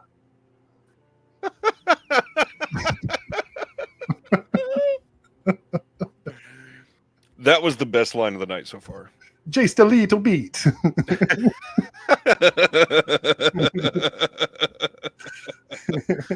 Oh man, this sort of accent was perfect. We get a comment. Gaming TV says Arrow box sets are typically 60 to 70. Cauldron box sets 90 to 100. Yeah. Cauldron box sets are more expensive. I will point out, Arrow is a much larger company owned by a corporation, and their costs are going to be much lower for a lot of this. So it business. Does make sense. Small business is worth supporting sometimes. The government don't do it. And Dallas says some people are mad they don't have the Italian audio tracks on their DVDs. I hate to say it, but I mean, quite often things just are not available, either for restoration due to sound elements or just the rights. You can't get the rights to everything. It's not like that. Some people just won't allow themselves to be happy. Yeah, I wasn't going to go there, but yeah, that's absolutely a big part of that. I mean, there's always something missing. It's true. Absolutely true. Ronnie says, according to Letterboxd, I've watched 91% of my collection. Excellent. Nice. Matthew says, according to Letterboxd, I'm a shut-in loser. Once I log all these DC movies, it'll say the same for me. Now I'm going to start watching all the fucking DC cartoons on Max. Next month will be, I watched the DC League of Super Pets. Let's discuss. Right. The entirety of Teen Titans. Live action show. Aaron says Will knows Bravito bit of Italian. Mid dispatch. Oh man. Hey, during the sale this last week, I put up an interview with Joe Rubin and Oscar from Vinegar Syndrome. Primarily was for Joe, but Oscar was there for moral support for Joe. Hope people check it out. He doesn't do many interviews. No, he was hard to get on the show. It took a lot of hand holding, and I'm glad that we could get it done. Looks like he's hard to get into the sun. Probably. Which I can say the same for myself. Anyways, check out the interview. Hope you enjoy it. Not too many archivists with tans. Hey, you want to know a funny tan in bed story? Sure. So when I lived in Kentucky, there was this video store I would frequent. And for some reason, in the early 2000s, video stores almost always had tan in beds as well, like side hustle or whatever. This particular video store I thought was pretty brazen because it put its special porno room right next to the checkout. So if you were going to go browse the big boxes for adult titles, you had to do so like in full view of the checkout clerk. And it wasn't like a beaded doorway. You had to open a door, which was loud, definitely in need of lubricant. Open the door, go in, close it behind you, then open it back up, bring out your little tags to indicate which sinful titles you had selected based on the dirty pictures on the covers. And then the clerk would get them for you while families milled about. And where I lived was one of the poorest counties in the nation. And I'm up renting a movie. In fact, I think I was actually, I had a complaint because I had rented Fanny and Alexander and it had only given me cassette 2. It was just the Alexander part. It was missing like the whole first 2 hours. And I was like, do you have the rest of it? And they're like, we only have what we have. And I was like, well, I guess it's kind of amazing you have half of Fanny and Alexander. But anyway, speaking of Fanny, I'm up there at the clerk and these two guys walk up with their hats with like duck hunting slogans and Confederate flags, and their back of their blue jeans worn in a circular shape where their snuff cans were kept, and they both had lotion bottles in their hands, and they were standing right next to the door to the pornography room. And I thought to myself, my God, these guys are so like cash poor that they're just coming to the porno room to whack it to the pictures. And I'm like, this is crazy. Like, where do I live? But actually, it turned out they were there for an even stranger reason. to lay in the tanning beds. I guess they just got back from working the mines or whatever, and they wanted to get a tan. And the bottles of lotion were for them to rub upon their yeah, we got it. Nude torsos. Perhaps it was a cruisy video store. I don't know. I didn't have a map for that region. But at any rate, tanning beds, porno room, family video store. One of my favorite Christmas movies. What a transition that was. Silent Night, Deadly Night. We had word this week that Silent Night, Deadly Night on 4K from Shout Factory looks like it might be region locked to Region A. I had somebody reach out, and I asked them a couple questions to make sure that this was accurate. But as it turns out, Scream Factory has done it again, and accidentally or mischievously, we don't know. They have locked one of their 4Ks. This one is stuck on Region A. This lump of coal's for you, France. So everybody that was purchasing that was overseas, you may want to stay away. All right, that was that. The Two Jakes from 1990. This is the sort of sequel to Chinatown. Yes. So I've got a 4K all region free thing player, and I press the button to make it change to different regions, and half the time it works and half the time it doesn't work. So that works for locked 4Ks as well, right? It should, yes. Why is it only working half the time, or was that exaggeration for comedy? Nope, that's not funny. No, it's not. I follow the instructions.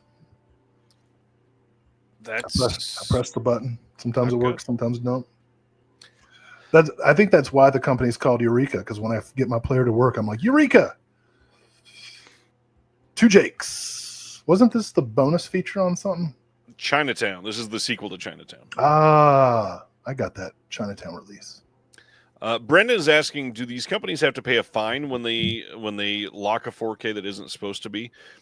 They do not, because the BDA, which is the authority for the Blu-ray copyright, they're supposed to be the ones that are enforcing these and holding these companies accountable, and they just simply choose not to. They could, if it happens enough times, they could pull the ability for one of these companies to use the 4K logo and the 4K format itself, and not just simply not give them a license. Yet another example of government bureaucratic incompetence that thankfully we'll be cleaning up here forthwith. Everything about that sentence was fully wrong, just for everybody watching. Oh, is it not a... It's not a government agency. Yet more corporate malfeasance. It's a bad week to talk about corporate malfeasance. Why? I assume that you know about what happened in New York. Rudy Giuliani won't give up his stuff. No, the CEO of United Healthcare. Oh yeah, it was like the plot of Saw 6. Yeah, which is my favorite of the series. It's a very good film. That's the funny one. That was a tough one because, like, you hate when someone is murdered. Yeah. Right. Well, you should, yeah. But at the same time, well, also hate it when people die of preventable illnesses or treatable illnesses because insurance won't cover. So Michael Smith is asking, how do labels get away with not locking their releases? Isn't it in the contract? Two things. One, on Blu-ray, it's not always in the contract. Sometimes it is. Sometimes it's not. It's up to the rights holder. But on 4K, on UHD, there is not supposed to be any locked discs. It is not written into the format. There is no region ABC. The reason it happens accidentally, from what I've been told through authoring, they simply just forget to change the settings from a regular Blu-ray because a 4K UHD is so similar to the Blu-ray. It's literally as easy as like checking a box and unchecking a box, and they just forget to uncheck the box like they're supposed to. Somehow that's horrifying to me. I mean, if that happens to our 4Ks, what do you think happens to, like, I don't know, vaccine experiments? It's true.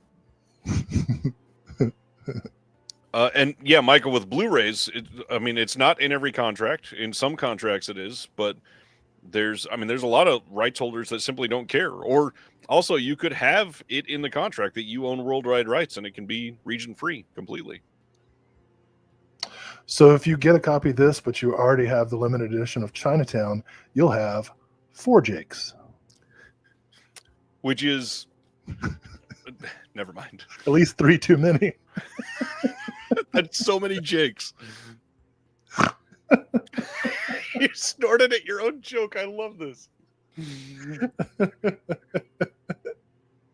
Let's see. This sale, I tried to highlight some of the smaller sales. I believe all of these are over at this point. Just keep an eye out on some of these labels that don't get enough attention during months that everybody else is having a sale. Arbalos and Cinema Guild, Flickr Alley, Grasshopper, MakeFlix. Everybody had Black Friday sales going on. MakeFlix got some good stuff. Dinosaur Island, baby. I think. That sounds right. Oh yeah, I was just so Kevin Bacon's in 2 Whitewater films.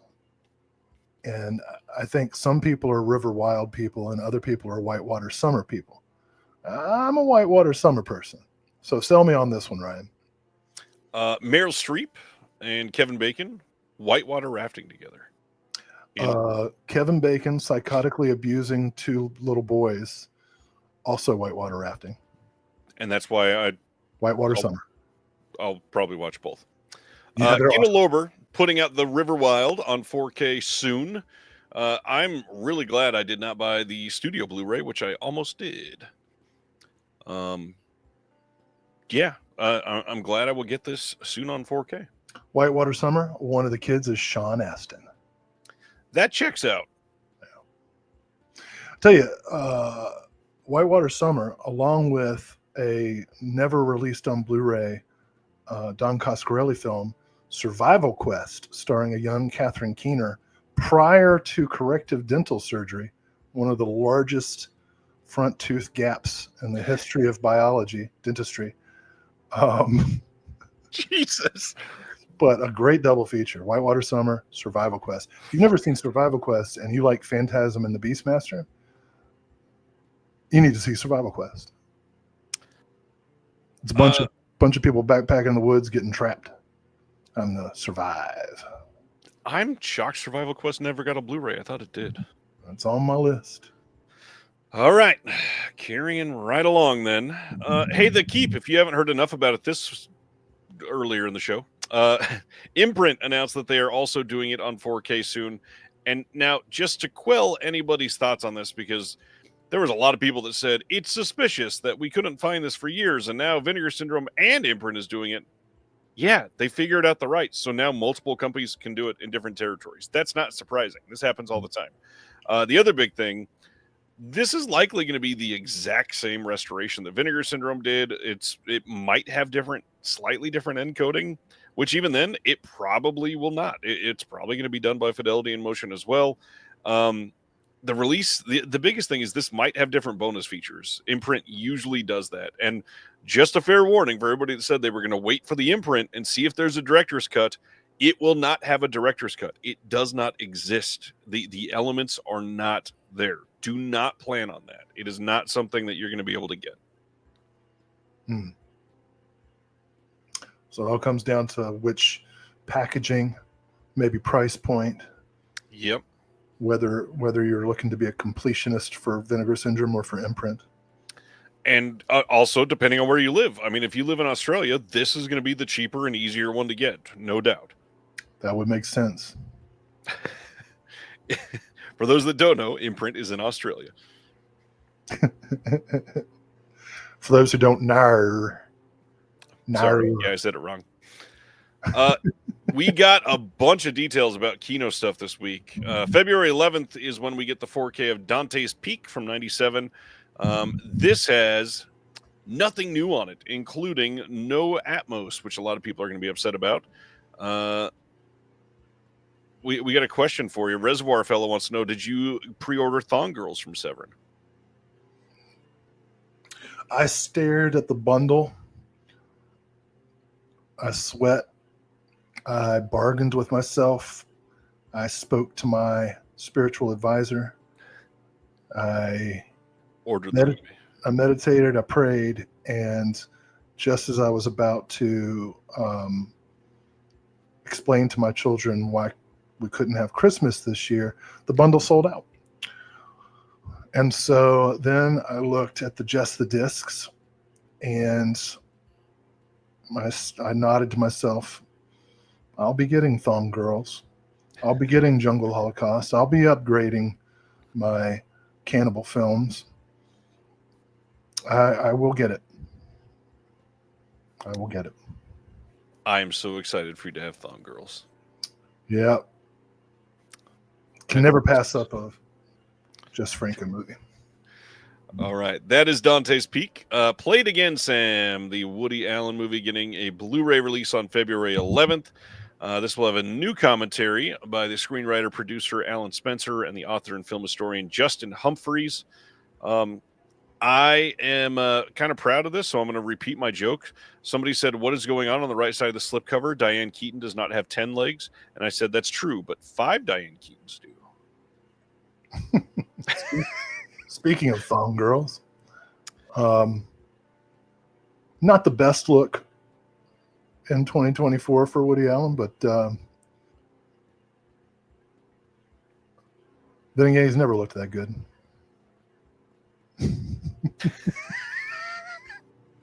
All right. Are You Being Served? The movie from 1977 will release on Blue from Kino on February 18th.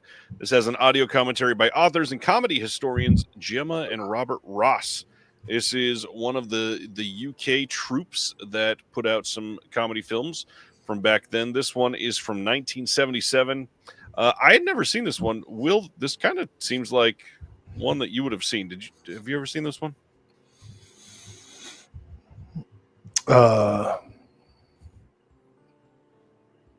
British comedy? Yes. No, it's not. I don't know why you would think that. It just seems like you would have maybe seen it. I apologize. I mean, I'm not against it. It's just like, you hate the British. That's what I heard there. Well, I mean, there are natural enemies, historically speaking. Like, we've been to war with them twice. Like, they're tied with Iraq. They're tied with Iraq and Germany as like our most hated enemies. It's hard to argue with. All right. Let's talk about some Deaf Crocodile subscriptions. They've got 2 options for you. If you are going to be a U.S. subscriber, this second semi-annual subscription is $300, $299.95. On this subscription, you will get deluxe editions of all of these. Cathedral of New Emotions, Gwen and the Book of Sand in 4K, Freckled Max and the Spooks, Bill Plimpton's I Married a Strange Person, The Inflatable Sex Doll of the Wastelands, Bill Plimpton's Mutant Aliens, Kingdom in the Clouds, and Mama Rock and Roll Wolf, and then Masters of Soviet Animation Volume 1.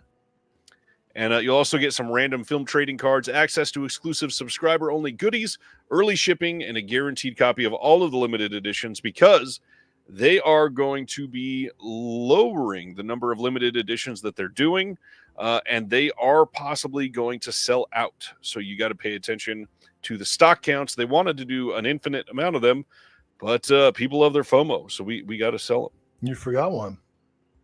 I forgot one? Plus. Oh, those are, you can add them on later. Oh. Those are not included, I believe. Are we allowed to say which ones we worked on? I think we are. I think. I'm going to wait for Craig to say yes or no. Okay. The international version of this, though, is going to be available now. It's $164.95 plus shipping, depending on where you are, and you get Cathedral of New Emotions, Gwen in the Book of Sand 4K, Freckled Max and the Spooks, and Bill Plimpton's I Married a Strange Person. And you're going to get the same trading cards, access to early stuff, and all the other goodies. You can only buy this at Diabolic DVD and check them out. Oh, those are included. I was wrong. Thanks, Craig. So the spectacular sci-fi visions of East German director Gottfried Kolditz, Signals, A Space Adventure, and In the Dust of Stars is included for the U.S. version and the international version as well. You're welcome. No add-ons required for those new subs. You get everything because they're almost done with them. They've been working on all of them. These are ready to go. A whole bunch of titles. To get that U.S. version, you're getting a lot of stuff for only $300 at this point. That is a great deal. Mm-hmm. That 2-film sci-fi set will have an exclusive cover just for subscribers. Look at that. That's pretty incredible.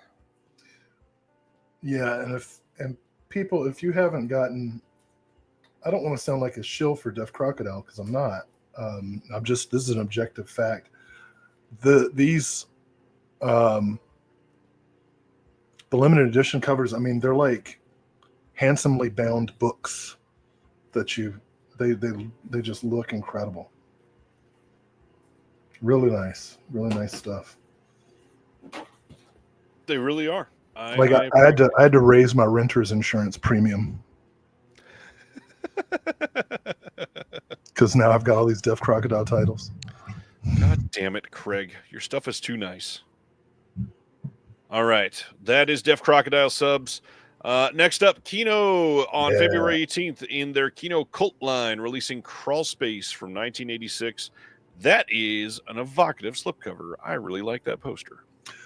Crawl Space is awesome, and it's worth it. I guess this must be a re-release because I've already, did Scream or Shout Factory put it out before? Yeah. Okay. So it's the same. Well, it's got a new audio commentary, but it's worth it just for the Please Kill Mr. Kinski short film that David Schmoller made. I don't know if you all are aware of this, but Klaus Kinski was a troubled man.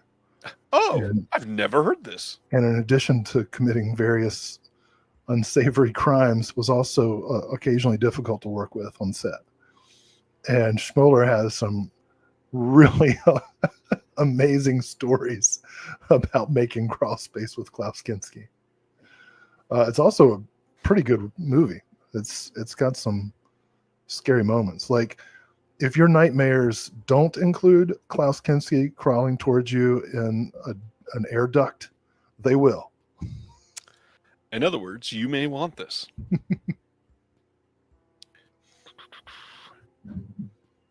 Michael says, I got a very unexpected windfall of $1,000 today. So guess who has 2 thumbs and a Deaf Crocodile subscription? Excellent. That's awesome. I'm glad you got them both. We got some brand new Shout Factory announcements this month. February 4th, they are doing a Chinese Odyssey Parts 1 and 2 from 1995. These are 2 Stephen Chow films. We've got a new interview with Gary Bettinson. We've got an interview with Gilbert Poe. And then new audio commentary with Frank Jang. That's all on the first film. The second one is going to have some interviews as well, and then another commentary with Frank Chang, and that looks to be an excellent release. It's a Stephen Chalisance lately. You know? It sure is. Like if all you knew him from was, what was it called? Shaolin Soccer or something? Shaolin Soccer, yeah. Yeah. Which for many years was the only film of his I'd seen. And now, gosh, there's like a score. There are 2 score Stephen Chow movies available now. How much is in a score? 14. Okay. That's in Dungeons and Dragons. That's the quantity for. Or no, sorry, a score is 20. I apologize. Okay. A score is 20. In Dungeons and Dragons, a score is the quantity of crossbow bolts you buy. I learn something every single time we talk. Yeah. Well, at least it wasn't the second edition. I don't know about now. Times have changed slightly. Oh, now it's all about the numbers. Hey, February 4th, they are releasing Sick on 4K. This is from 2023. This is the one that was written by Kevin Williamson, and this is going to have a bunch of new bonus features. We got 3 new audio commentaries on this movie. One with Alan Cerny, one with Gideon Adlin and Beth Million, one with the director John Himes and Yaron Levy, the cinematographer. And then on the Blu-ray disc, we also have 4 new Blu-ray level interviews. I mean, this looks like a solid release for a modern one. I don't think you saw this one. Did you see this one? Never heard of it. Is John related to Peter? I feel like he was, but I may be wrong there. I'm looking it up on my magical phone. Sick came out in response to COVID. COVID plays a huge part in the actual plot line, and I watched it when it first came out, and because of the link to COVID in the plot line, I hated it that first time. It's a much better movie than that. It's a really well made slasher. I assume that's a yes. He did Universal Soldier Regeneration, so we're cool. We're cool. His Wikipedia doesn't say who his daddy is. Maybe they're second cousins. No, he's the son of Peter Himes. Cool. Mm-hmm. Kevin Williamson can still write a really great slasher. I think people would like this if you've never seen it. Check it out. Yeah, I'll check that out. The big thing, though, this was a straight-to-streaming film, and the fact that we're getting a 4K for this is yet another win. It's a pretty cool thing.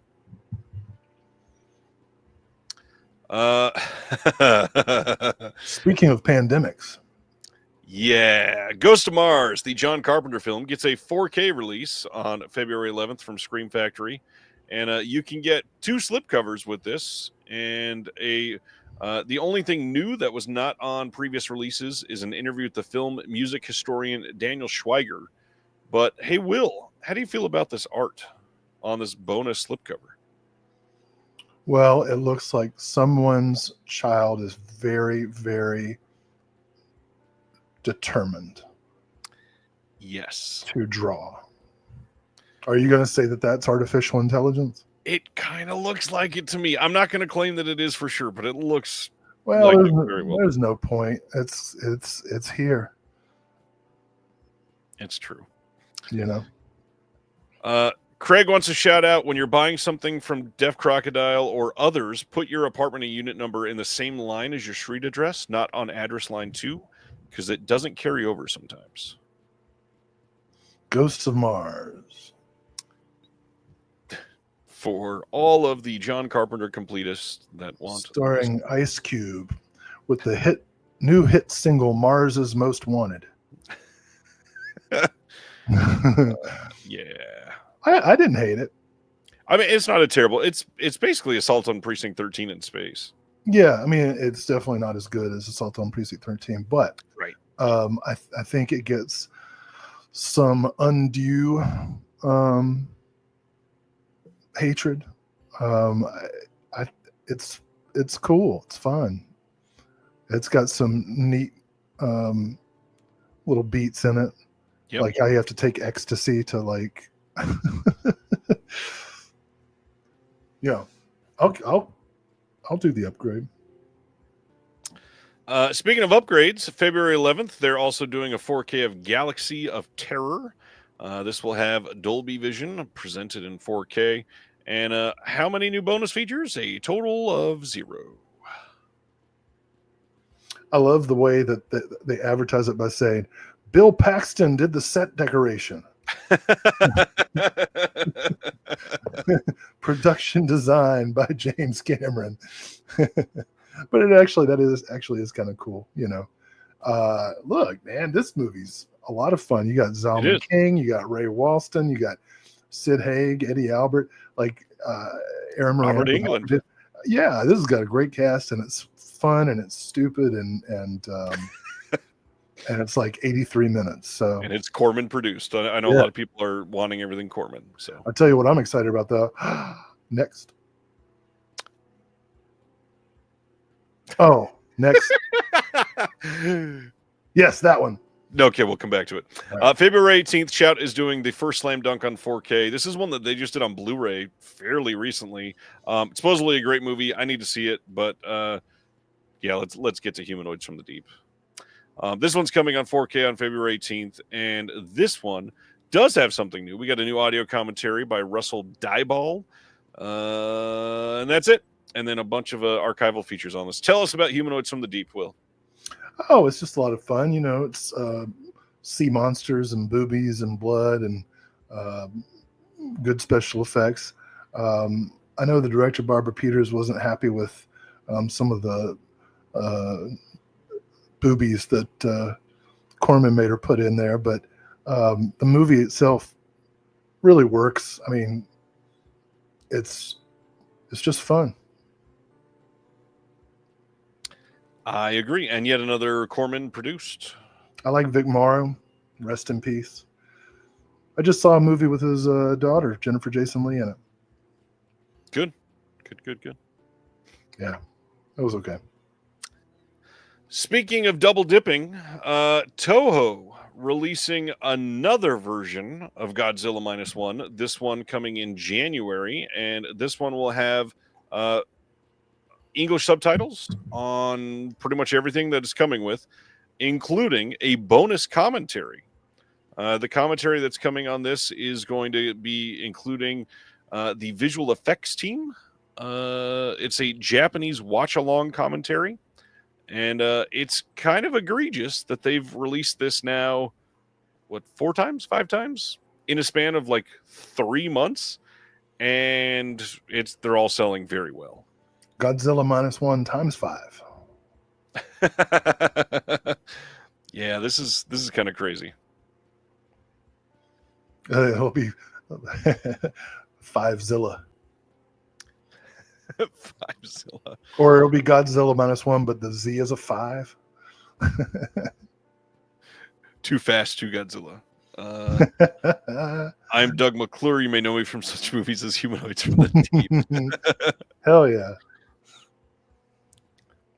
All right, that is Godzilla. Into some partner labels. Are we almost done? How many more? Only like 50 more posts. Oh my god. It's okay. You signed up for this 2 years ago. I didn't. I was just trying to sell some books, and actually got an email today from University of Texas Press that the hardback of American Twilight, the cinema of Toby Hooper, is about to sell out, and so we'll be going out of print. So, wow! If you want a hardback edition, now's the time. Paperback edition hopefully is selling robustly because I'm counting on basically the book industry and the physical media industry to sustain my family. Your family's in trouble, Will. Our family's in trouble. So OCN partner labels were announced on, what day was that? Tuesday? And they put out like 21 titles. We're about to talk about all of them, but could not even save the pictures fast enough before I could post them before this was almost selling out. So I had to go in really quick and post about this first title because it sold out of 2,000 slipcovers in 39 minutes. 39 minutes. That is wild. This is Hundreds of Beavers from Cartoona. This was a pretty big indie movie that came out just this year. It is a great movie. Absolutely love this thing. Tons of bonus features on this.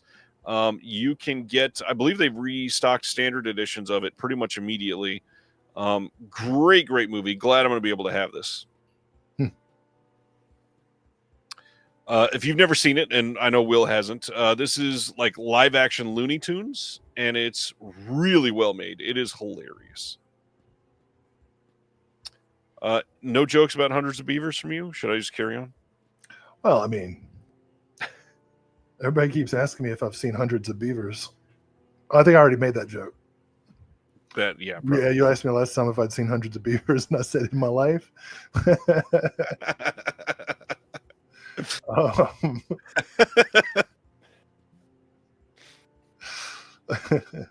Nothing else? All right, we'll go to the next one. It is funny to think about, like, when you're in a crowd of people, like, what if everybody was nude? Just how weird it would be. But like the rest of the animal kingdom is. Yes, that is true. It is on Tubi and Prime if you want to go check it out right now for free. Next one. This is Art Label. They are putting out A Little More Flesh, following Hundreds of Beavers. That's a funny title. This is from 2019, and Will disappeared for some reason, and he got very quiet. I'm going to see Hundreds of Beavers. Oh, good luck. This one will have a commentary by Alexandra Heller Nicholas, commentary by the director, a bonus feature film, A Little More Flesh 2, Freudian analysis, and then that is both films, optional commentary with the practical effects test, VHS death scene music videos for some tracks. This is the first Art Label title I'm kind of interested in, actually. Yeah, this looks decent. I'm surprised and delighted to see Hundreds of Beavers sell so well, says Terry. Moving right along. AGFA putting out Bloodorama Triple Frightmare number 2. These are from 1964 and will include Love Goddesses of Blood Island, Follow That Skirt, and The Undertaker and His Pals. So Love Goddesses of Blood Island, aka 6. What? Did you hear my Tubi come on? I did not. Oh. I was just putting Hundreds of Beavers into my queue. Nice. This one, the Love Goddesses of Blood Island, aka Six She's and a He, is in the long-lost original uncut version for the first time ever. You can also choose to watch this in the, I think they call it the drive-in version as well. I always love these features that Agfa does. Yeah. This is the release of the month. This was the first thing that I purchased instantly. And the reason is The Undertaker and His Pals is the best movie to be released on physical media in 2024. I love The Undertaker and His Pals. No other film that has been discussed on this program in 2024 is in the same category of awesome. This was on my it'll never happen wish list. I am so excited to retire my DVD. I'm gratified to see that Patton Oswalt shares my love for this movie. Patton Oswalt and I share love for two very precious things on this world: The Undertaker and His Pals, and Natty Gann.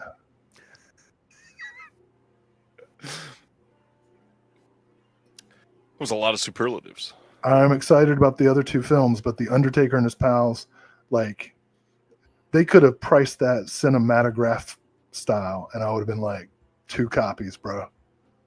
And then they'd be like, you've reached your limit. And I'll be like, I'll be back. Ship the first one, and then I'll order it. Yeah. Undertaker and His Pals. So funny. So funny. All right. That was a lot. I appreciate that. That it made me pause Hundreds of Beavers to come back to the show. That must be very important. I mean, if I'll give up Hundreds of Beavers to be with you. I'm honored. Our next one is Candy Mountain. This is available now from Film Movement. This is from 1987. Director Alex Cox speaks on this. We got a visual talk by David N. Meyer. We got a 16-page booklet with writing by John Dixon. And the cast in this looks pretty great. I've never seen this one. This genuinely looks like one that you probably would have watched with how attached you are to some of the music. Have you seen Candy Mountain? No, but I'm a huge Leon Redbone guy. Huge Dr. John guy. Amazing. Oh, yeah. Dark Star doing Carnage for Christmas from this year. Yeah, this is classic Dark Star type picture. This one's only 70 minutes long. There's a Satanic Panic full feature conversation with the actor Jordan Gonzalez from Pretty Little Liars and Original Sin, and the director on this as well. You got some trailers, and that's a Dark Star release. Yeah, I watched the trailer. It looked kind of fun. A lot of the Dark Star stuff is genuinely fun. It's just, you got to give them a chance. Yeah. Coco D, Coco Da, or whatever it was called. Next, Cash Calls Hell from Film Just Movement. move on. I did, yeah. I don't. Was that Dark Star? I feel like that was a different partner. I may be wrong. I'm probably wrong. Film Movement does Cash Calls Hell. This is a Hideo Gosha film from 1966. There are a lot of people that were after this movie for a long, long time. This has a new visual essay by Patrick Macias on there, a new video talk by Black Caesars and Foxy Cleopatra's author Odie Henderson, 16-page booklet with a new essay by Steve McFarlane, and had to get this one. This looks great. Oh, yeah. That was my second purchase. This is Hideo Gosha's third film after... Very early. Three Outlaw Samurai, I think. No, Three Outlaw Samurai was his first movie. I forget his second movie. But, again, if you haven't seen this before, if you're not sold on the movie, watch the trailer. Holy cow. This is a visual feast. Also, please, all the labels, put up trailers for your titles. We would love to see trailers on every title. I mean, you can find them all on YouTube, but it's nice when they're embedded in the site. Well, especially when they're, new restorations and you actually see restored trailers from those restorations. Oh, yeah. Enjoy the Ride Records, putting out Chris Claremont's X-Men, and I mean, this is Enjoy the Ride. Literally, like what they've been doing entirely to a T. Documentaries about big pop culture items. This has a director commentary trailer, 30 minutes of additional material. The slip looks good. Yeah, you don't think it was AI generated? Probably not. I want to see this. This was the era of X-Men that I read.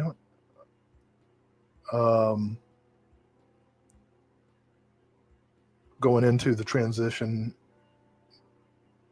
to whoever took over after Chris Claremont. But this was like dark. I mean, he did the Dark Phoenix era and all that stuff, right? I think so.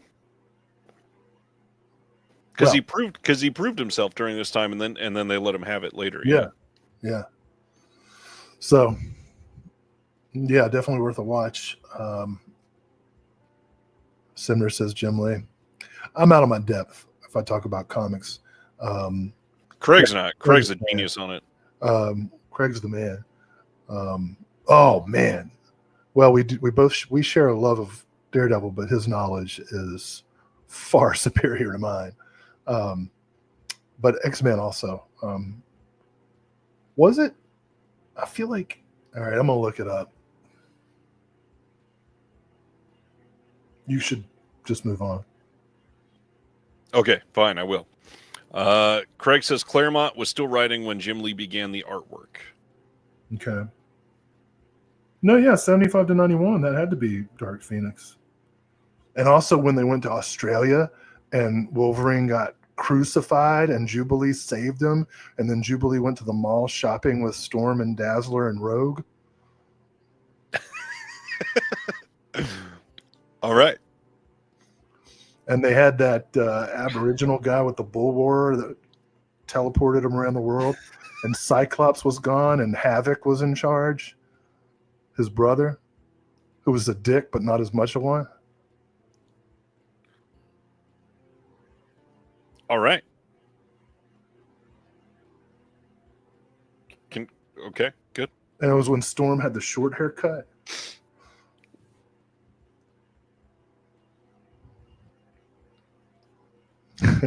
And all right. Close Your Eyes. This is the next title from Film Movement. This is one that I did not pick up, but one I'm considering going back for. Went afterwards to research. What was that? Did you say Me Too? You got to. Why? Only like, I don't know, one of the most important filmmakers of the last 2 centuries. Okay. He's only got like 3 movies, dude. Of the last 2 centuries? Yeah, the 20th and the 21st. You've been alive for 2 centuries, dude. I've been alive during 2 centuries. Same thing. Well, okay. So this one sounds very good. I want to check this out. Over the 3 decades after the release of his previous film, the revered Spanish auteur Victor, is it Aris? Is that how you say it, Will? Aris. Sorry, I have no culture. So, but with the you know how Aris. Aris. He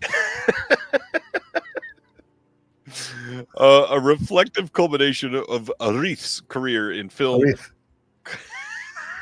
Close your eyes. Yeah, Barcelona. Oh man, that was. It is a haunting meditation on memory, absence, and the enduring resonance of the moving image, which means I must get it. Yeah, dude. Spirit of the Beehive, El Sur, Close Your Eyes. Everybody has to have all 3 of those films. Silent Mandible says, I believe it's pronounced E-Rice, as in electronic rice. E-Rice. You still have to do the. You still have to do the lisp. Right. I'm going to Ibiza. Today I'm in Barcelona. Tomorrow I'm in Ibiza. Gosh. The coffee table. Let's talk about this now. This one is available from a brand new partner label called Cinephobia. I've been waiting to see this launch for quite some time. This one says, as the portion for the label itself, launched by Ray Murray, founder of TLA, releasing and artsploitation films. Cinephobia Releasing is dedicated to presenting the most eye-opening genre and LGBTQ plus movies from around the world. The label is admittedly schizophrenic, offering both controversial, often sexually provocative dramas, edgy thrillers, and uncompromising horror, while also showcasing some of the best LGBTQ plus romances and dramas. Expect the unexpected. They only do eye-opening films, which is why Close Your Eyes could not be on the label. All right. Oh, this is exciting. Do you know why? I do know why, because audio commentary on this one with the one and only Erica Schultz and her podcasting partner Lance from the Unsung Horrors podcast get to do an audio commentary together for the first time ever. We have an audio commentary from the director and co-writer. And you know what that means? This movie definitely has something. Well, I mean, look at the cover. That's what they use. That's what they use as the coffee table. Yeah.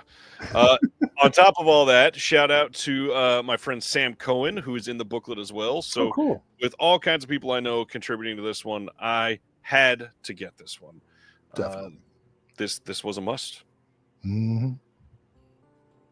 And we're going to cover it in just a minute. But if you missed out on the slipcover for this, Second Sight announced they are putting out a 4K UHD of this title soon as well. 4K? 4K, and this Cinephobia release is just Blu-ray. Same extras? Nope, they're probably going to have different extras. Damn it. And a large booklet, I'm sure. And a hard box. And yeah. But without Sam Cohen and But no Erica Sam Lane. Cohen, no Lance, no Erica. So this was a must as well. Not everything needs to be 4K. That's what I've always said. It is true. This one. The next new partner label, because we got multiple new partner labels. No Budge is the next one. No Budge is a streaming platform and boutique label for young and emerging filmmakers focused on low-budget cinema, DIY visions, alternative comedy, and more.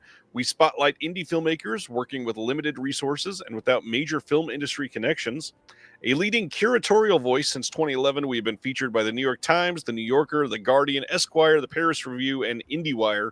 One of the best places to sample what's happening in low-budget cinema worldwide, says the New York Times.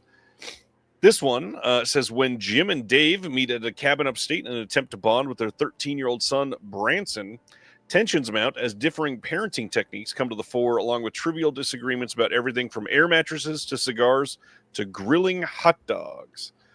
So I have a blooper reel, deleted scenes, alternate takes, the original dad and stepdad short film, trailers, commentary with the director and producer, another commentary by main characters Jim and Dave, and it has a fart track.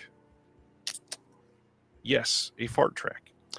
Plus a booklet featuring essays by film critic Alyssa Sue and Colin Burgess, Tynan DeLong, and Anthony Oberbeck.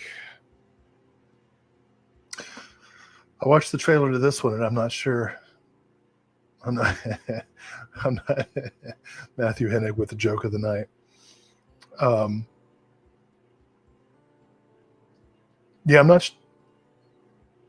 It's gotten great reviews. I'm not sure it's my type of humor, but Right. But I would see it. I would give it a shot. Humboldt says AI art, which this very well could be as well.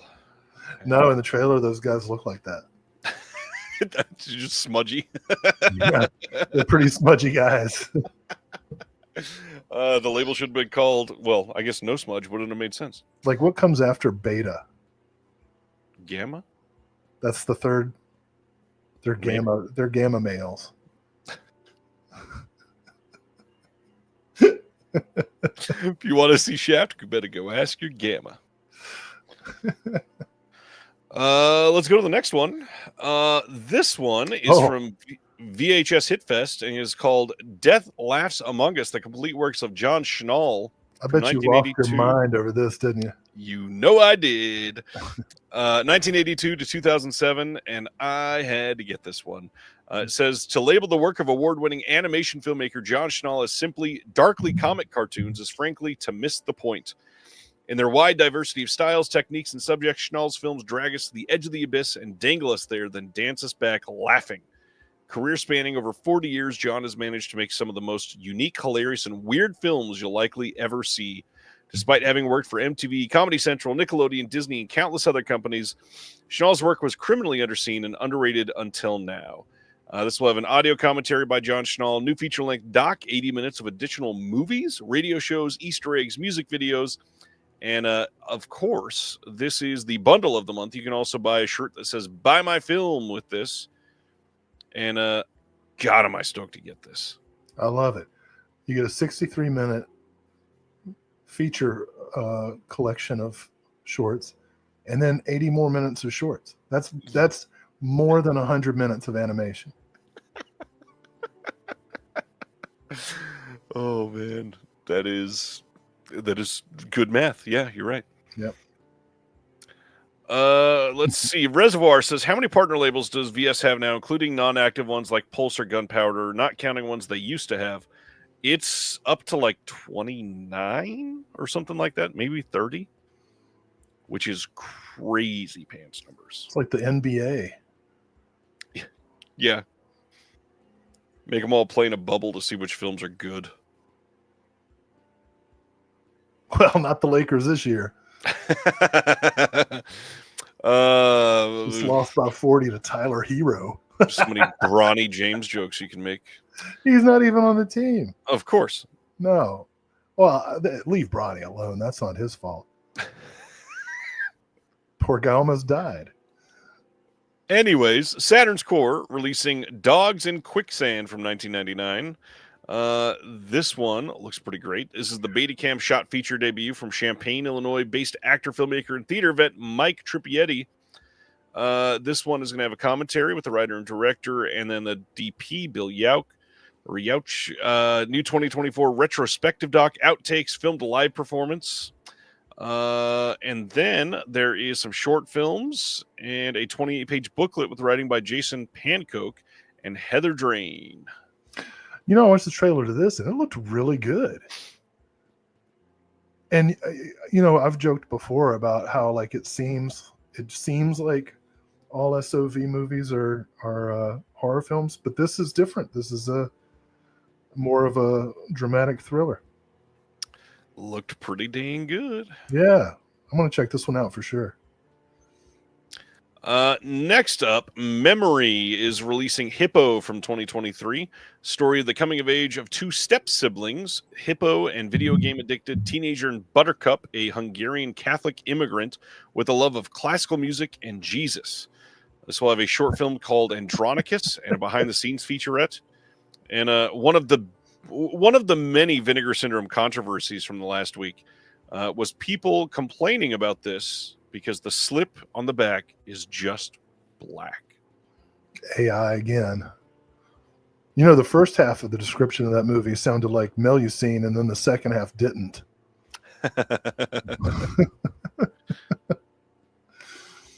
Yeah, this looks cool. Eric, wait, is that the Eric Roberts?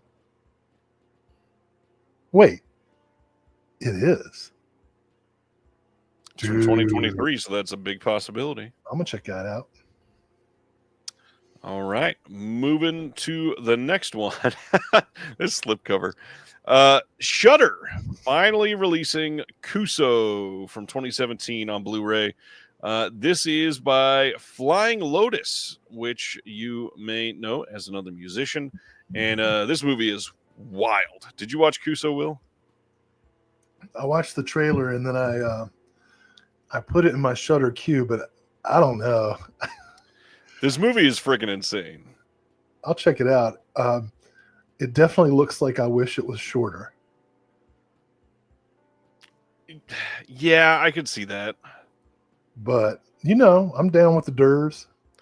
I think you would at least find something to love. The practical effects in this are crazy good. Yeah, like I said, I watched the trailer and was like, okay.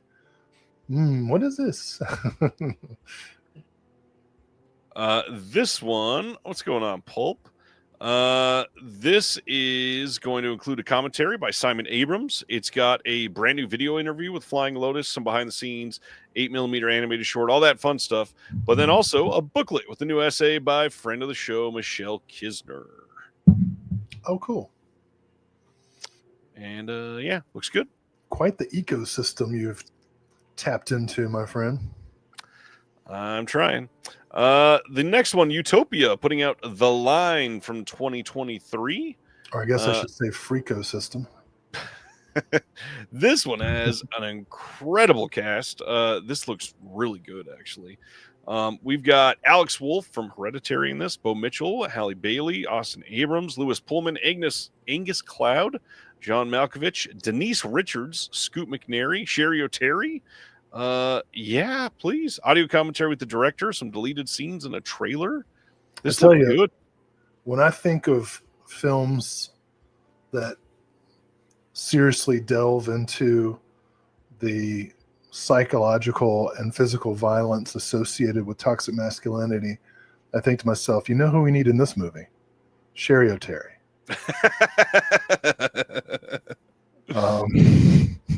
I watched the trailer hoping to see who she plays in this. Like, is she a cheerleader? No, kidding. I kind of do want to watch this. This has some stuff about hazing, I bet. You know, movies about fraternity hazing can be intense. Yes, they can be. I tell you one thing, man. I don't want to sound controversial or get all political, but I'm against fraternities. in general, for reasons that should be obvious. Should be, yeah. They perpetuate, systems of power. But, to this day, in 2024, most sororities have rules against serving alcohol at social functions. But if you try to enact those rules against the good old boys, it's a national issue. Yep. And multi-million-dollar lobbying firms mobilize to ensure that institutes of higher education don't prevent underage boys from serving alcohol at their parties. You know what I mean? Like, how screwed up a society. Yes. I mean, like, do I even need to say our society screwed up? But that's one of the many reasons. Terry went and checked, and he says there are 33 partner labels now. You could argue 32, but they list Film Movement and Film Movement Classics as two different partner labels. 33, wow. That is a huge number. Yeah. And that's not counting the ones that have left either, which is crazy. Love a couple of these comments from Matthew here. Utopia is usually a safe bet. I would say one of the safest bets of the current partner labels. I don't think I've not liked anything from Utopia. And then he says, without fraternities, we'd all have to join a sports team if we want to act like assholes on the weekends. I went to a Quaker college that outlawed fraternities, and I can assure you we all acted like assholes anyway. You don't need a club or a it's not a requirement. No, it's like Lord of the Flies. You'll form your own little societies. Oh, man. All right. Next up from Connie is Maybe It's Love from 1985. Instant purchase. Yeah, same. Following her parents' separation, 10-year-old Marbles is sent to live with her grandmother in the outskirts of Hong Kong. Also new to town is the seductive pageant queen Rita, whose skin-tight leotards pique the interest of a dashing postman already involved with the shopkeeper's wife, Lynn. What a sentence. Meanwhile, the curious Marbles, who has made it a habit of spying on her neighbors with their binoculars, witnesses a murder on a stormy night. A ragtag team of kid detectives come together. Who is the killer? Where is the body? This sounds incredible. This one's from 1984, 90 minutes long. We got an interview with the director that is 29 minutes long, a short film that is 16 minutes long, book with new writing by Catherine Connell, and can't wait to see this. That short film is funny because it's Der Basic, right? The German. But Yep. if you read it in my natural accent, it's Der Basic. And there's this Instagrammer who does Appalachian words of the day. that would definitely make the cut. So niche. I love it. Another big one. Icarus Films. They are putting out No Home Movie from 2015, the final film from Chantal Ackerman. This one is a portrait of her relationship with her mother, Natalia, a Holocaust survivor and familiar presence in many of her daughter's films. This will have a bonus documentary called I Don't Belong Anywhere, the cinema of Chantal Ackerman. And, this is as close as you can get to a must purchase, it feels like. Oh, yeah. By coincidence, I was just reading today an article in Cineast magazine. The writer was talking about how this theater programmed a 2-year-long retrospective of Ackerman's films and showed everything, all the features, shorts, documentaries, right? She made like 40-some films in chronological order.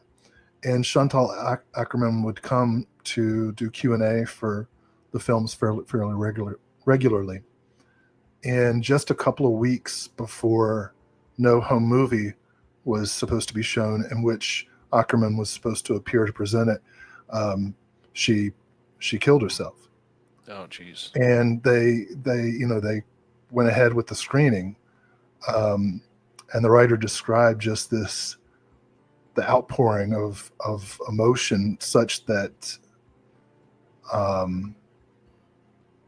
she had been unprepared to, or she hadn't predicted, I guess, the intensity of everyone's feeling.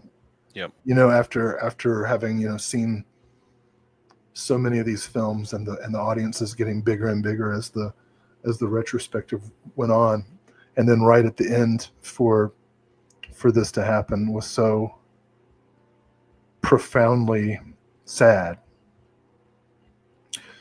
And I haven't seen No Home Movie yet, but yeah, as you said, if there's, other than The Undertaker and his pals, if there is a must purchase from the OCNs this month, it's this. And in ways they're a companion This piece. show.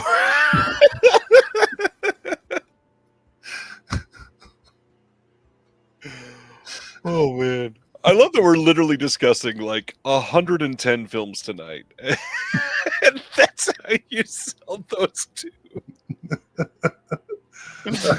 Those were those. I think I got like four movies, and those were two of them. What's funny is it screams your taste perfectly. Yeah. All right, moving to the next one. Canadian International Pictures putting out Orders from 1974. This is a 50th anniversary special edition. This was another one that I picked up. Again, they incredible. Always do great with their discs, scanned and restored from the 35 millimeter OCN. This has new commentary. It's got new interviews. It's got those are all interviews as well, and then multiple documentaries, documentary shorts. There's so much on this. This sounds incredible. This also seemed like a must. Absolutely. Yeah. Another film that I don't know, might be instructive right about now. True. You don't think of Canadians being fascist, It's like, yeah, I'm going to need to ask you to come along there. We're going to go to the camp. But the Quebecies. You realize if you keep up the Canadian slander, Mr. Sibner is going to hop on the line to defend Canada. Well, that just proves my point. Don't you go slandering my homeland there, eh? You hoser. The accent. Oh my gosh.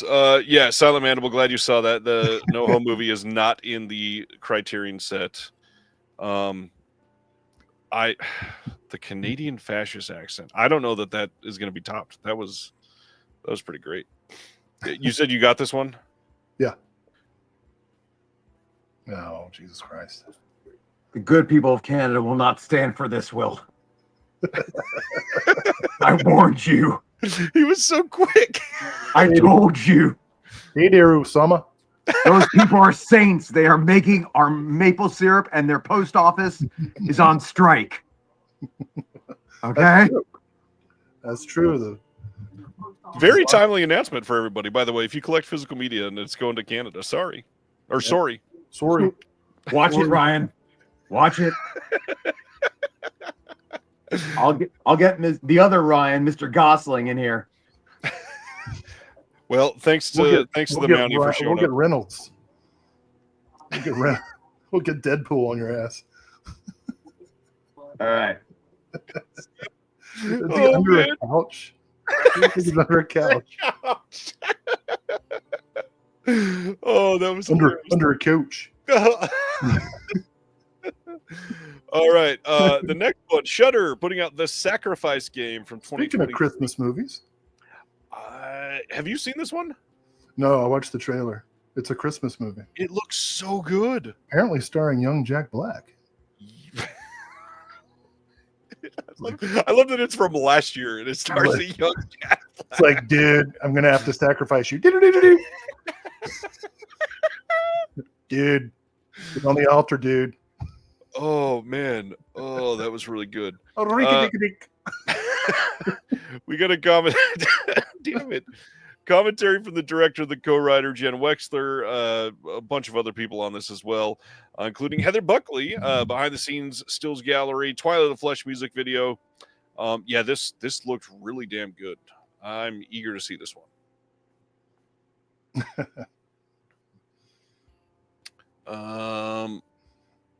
All right. I think we're done with OCN. Nope. No? Oh, god dang it. No, there's still 3 other things to cover. Jesus Christ. There's a Yellow Veil and there's a... Yep. I just forgot. This is the 3rd new partner label for the month. Brainstorm Media putting out Starve Acre from 2024, starring the one and only Matt Smith. And this was convenient. I'd been wanting to see this one. This is supposed to be pretty damn good. It's funny you say the one and only Matt Smith, because there's probably close to a million Matt Smiths. Yeah. That was literally the point of that joke. Thank you. This one has a whole bunch of interviews, some behind the scenes, and then a booklet with a new essay by Kim Newman on this one. There's probably another Matt Smith who worked on the crew. You know what I mean? Literally. Like, hey, I'm Matt. Oh yeah, hey Matt, I'm Matt. One of us is more famous than the other. Anyway, there's some weird stuff going on with a kid in this movie. Yep. I don't think any kid deaths, but maybe. We'll see.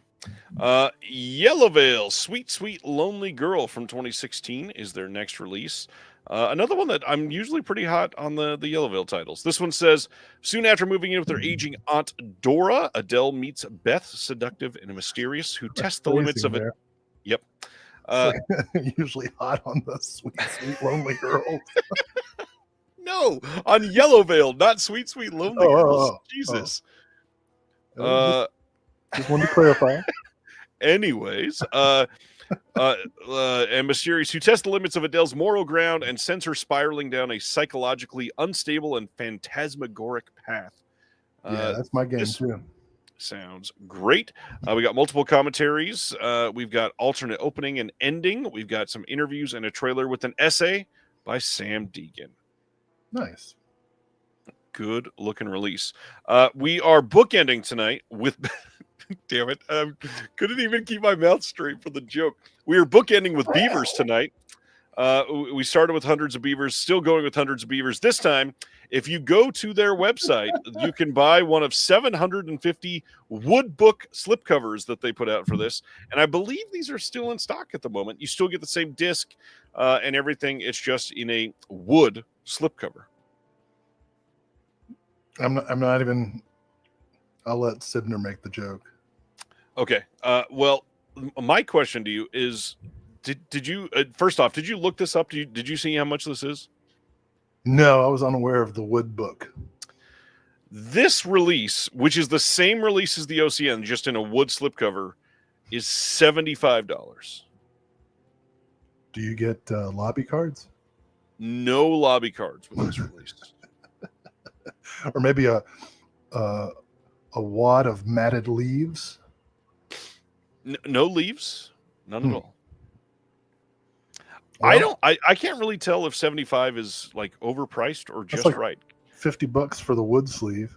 It is. I mean, but it does feel special. Is it hand whittled? I guarantee it's not hand individually whittled, or did AI do it?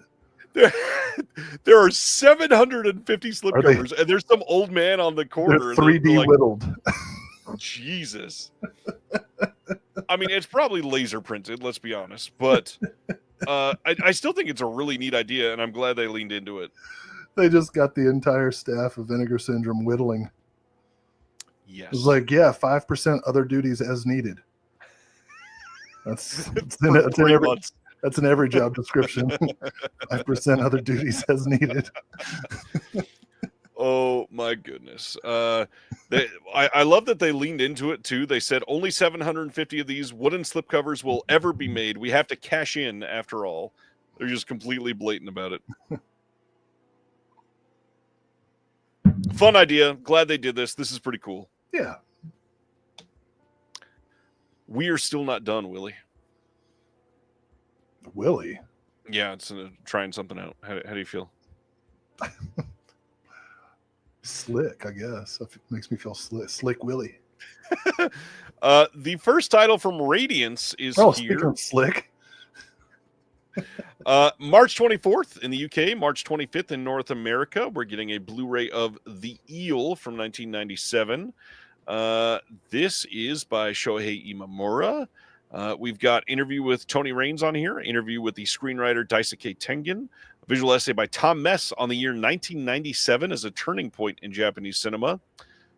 We've got a booklet with archival interviews with Imamura. And once again, Radiance with some great art and an incredible sounding movie. It's amazing how across every culture, across all time periods, there seems to be a universal impulse to murder your cheating wife. And I'll tell you what, I'm proud to say that I grew up in the double murder capital of the Commonwealth of Virginia. There were, I don't know, something like 6 or 8 double homicides. And they were all like a guy gets home to his double wide trailer and finds his wife in bed with his cousin or something and just blows them both away. But, there's honor at stake. I'm so glad for your uplifting stories every time. You can't just abide.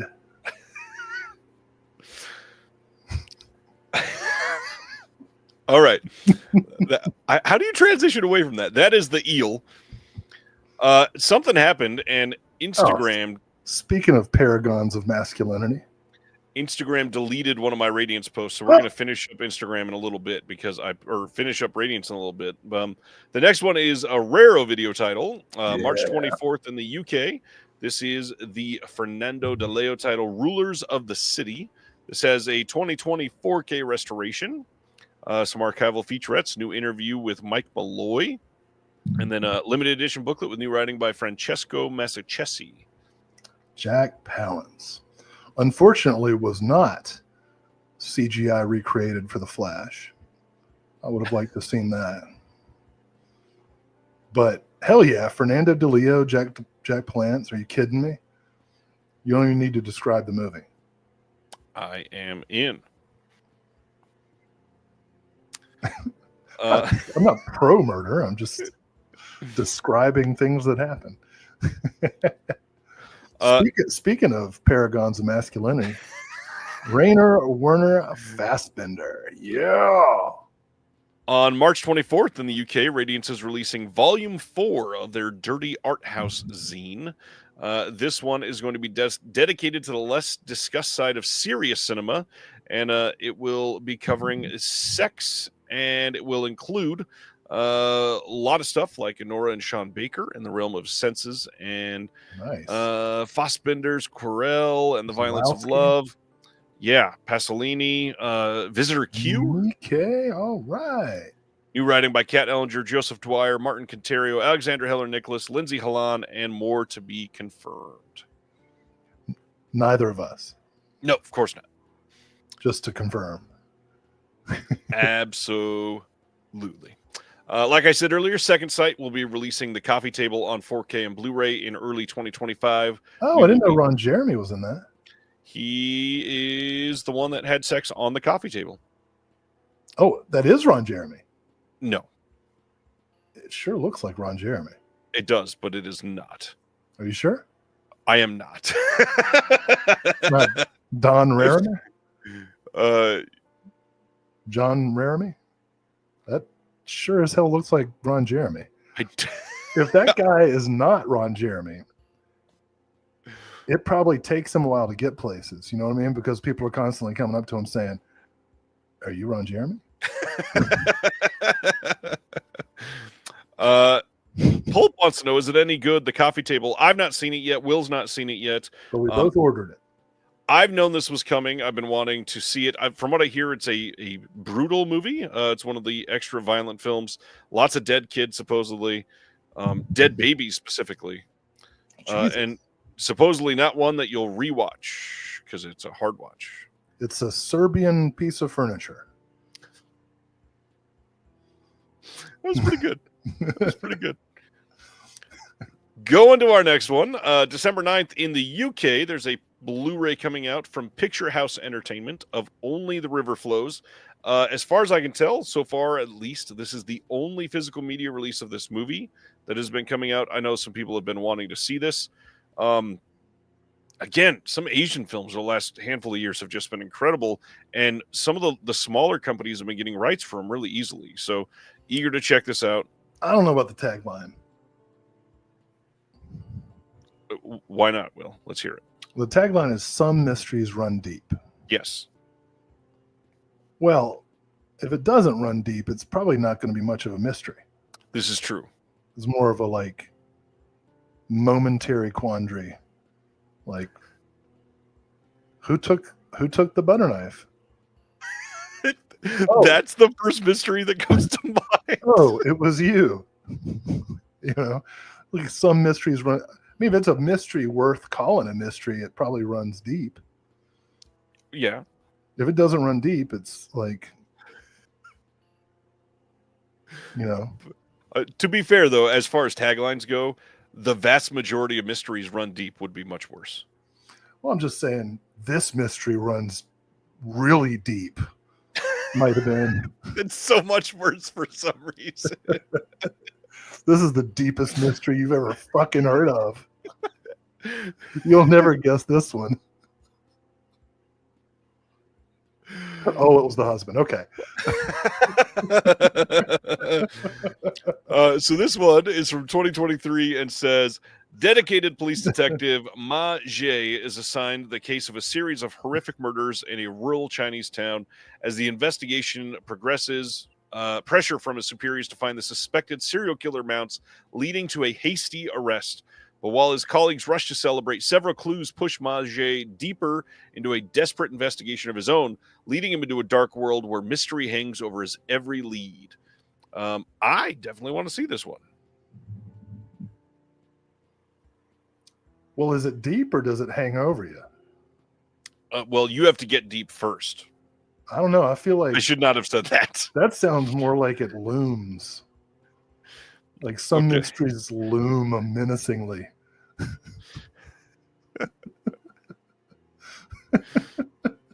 Oh, Ragnar. All right. Here we go. Speaking of manly men. It's not a hairpiece. We talked about this twice. The last time or the time before that when Will was so on. excited. And we got details that the Conqueror from Kino is coming out on February 25th, starring John Wayne as Genghis Khan. But wait, who does the audio commentary? David Delval and Dan Marino.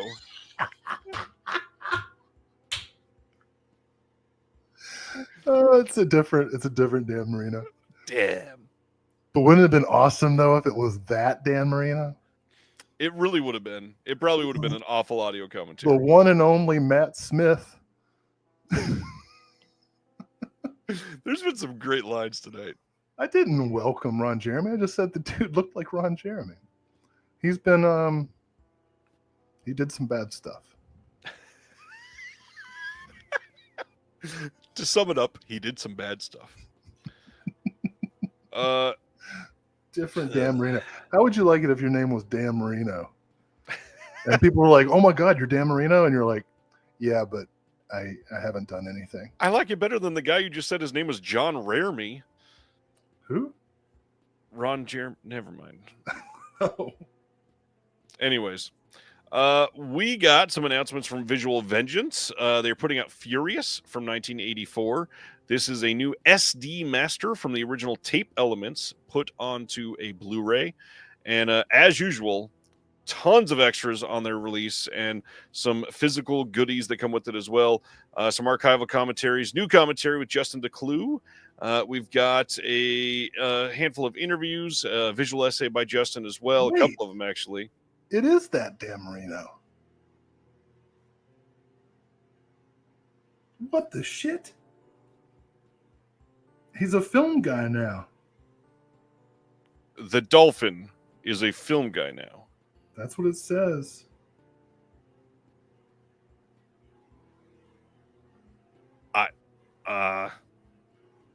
I don't know what to say to that. That's what the internet says. This will have a reversible sleeve, a limited edition throwing star key tag, is what they're calling it. Limited edition slipcase by The Dude. Folded mini poster repro, reversible sleeve, two-sided insert with the alternate art. Stick your own VHS sticker set. And yeah, that's Visual Vengeance. Oh, wait, maybe not. Ronnie says, I think it's Dan Marino, the QB's son. There's a different Dan Marino. Oh, yeah. I don't even know how to respond to that comment, Stan. Oh, this looks good. I'm so glad you could come out of your Dan Marino haze to say this looks Oh, you get a throwing star, dude. Yes, you do. Oh, I'm in for it. I'm in for it. Yeah, this is one that looks like a fun release.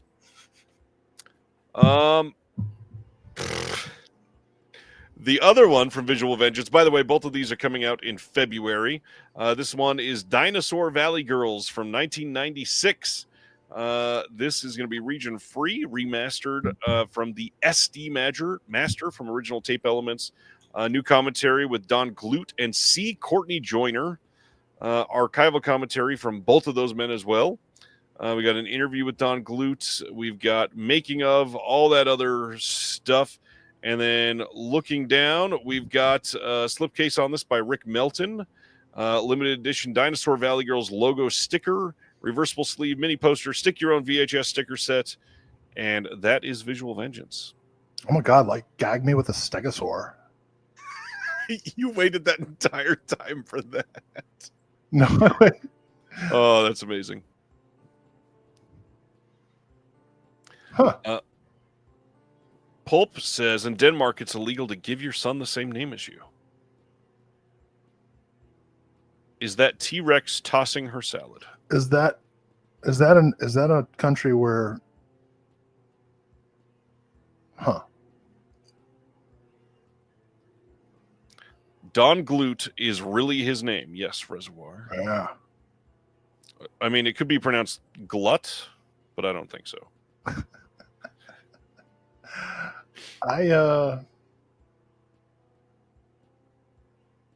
I'm Triceratops curious.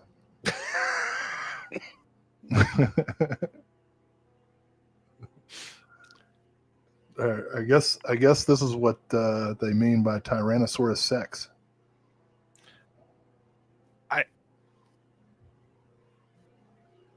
Okay.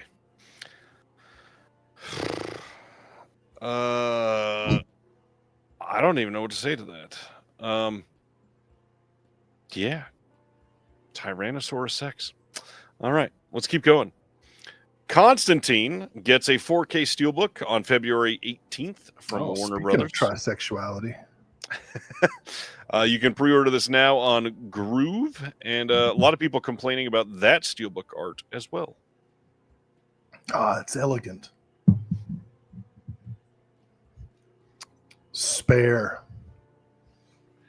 Elegant with the DC logo in the top left, because of course it has to be there. Here is that Radiance one that we were missing that pissed some people off, because in big letters it says hard boiled, and it should have said in smaller letters below that, not that one. This is March 24th. Should say le hard boiled. March 25th in North America. This is 3 pulp thrillers by Alain Corneau from 1976 to 1981. Well, if anybody looks at that and thinks, "Oh, is this the John Woo movie?" Then they don't deserve it. What's funny, we've got another title that is a John Woo looking movie that we'll talk about in just a little bit. Le bang, le shoot, le mystery deep.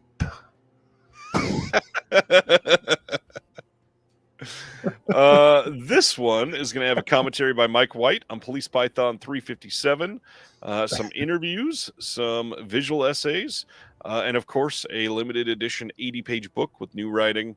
And I love me some of these French thrillers. I'm very curious about this one. That's it. That's it. All right. We will keep going then. Hot Pursuit coming on Blu-ray from Kino Lorber on February 11th. This is going to have a new audio commentary by Joe Ramone. And yeah. Of the famous Ramones. I feel like this is getting us one step closer to the eventual Savage Steve Holland 4K box set. Come on, let's get there. I think this is kind of a must-have if you're a fan of Cusack and teen comedies. And a great cast. Keith David, Ben Stiller, Jerry Stiller. Mm. Tell me that he does not look like he wants to be Charles Bronson. He is our generation's Charles Bronson, and I don't say that lightly. I'm a man who respects Charles Bronson probably more than anyone I know. And having seen enough Liam Neeson action thrillers, I can now say that he is the closest we have to Charles Bronson living today. So this Liam Neeson movie is Absolution. This is from 2024. And I love that the first three words in the synopsis are obvious. An aging gangster attempts to reconnect with his children and rectify the mistakes in his past, but the criminal underworld-wide, I don't think that's what that meant to say, criminal underworld, I assume, won't loosen their grip willingly. Oh, I gotta love copying the synopsis. I know I haven't always been there as a father, but I have a very special set of talents. Take two. The word is skills.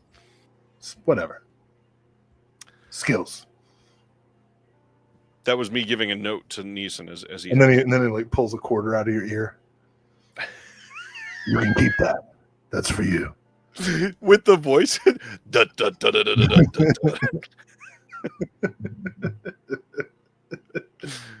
da. Next up,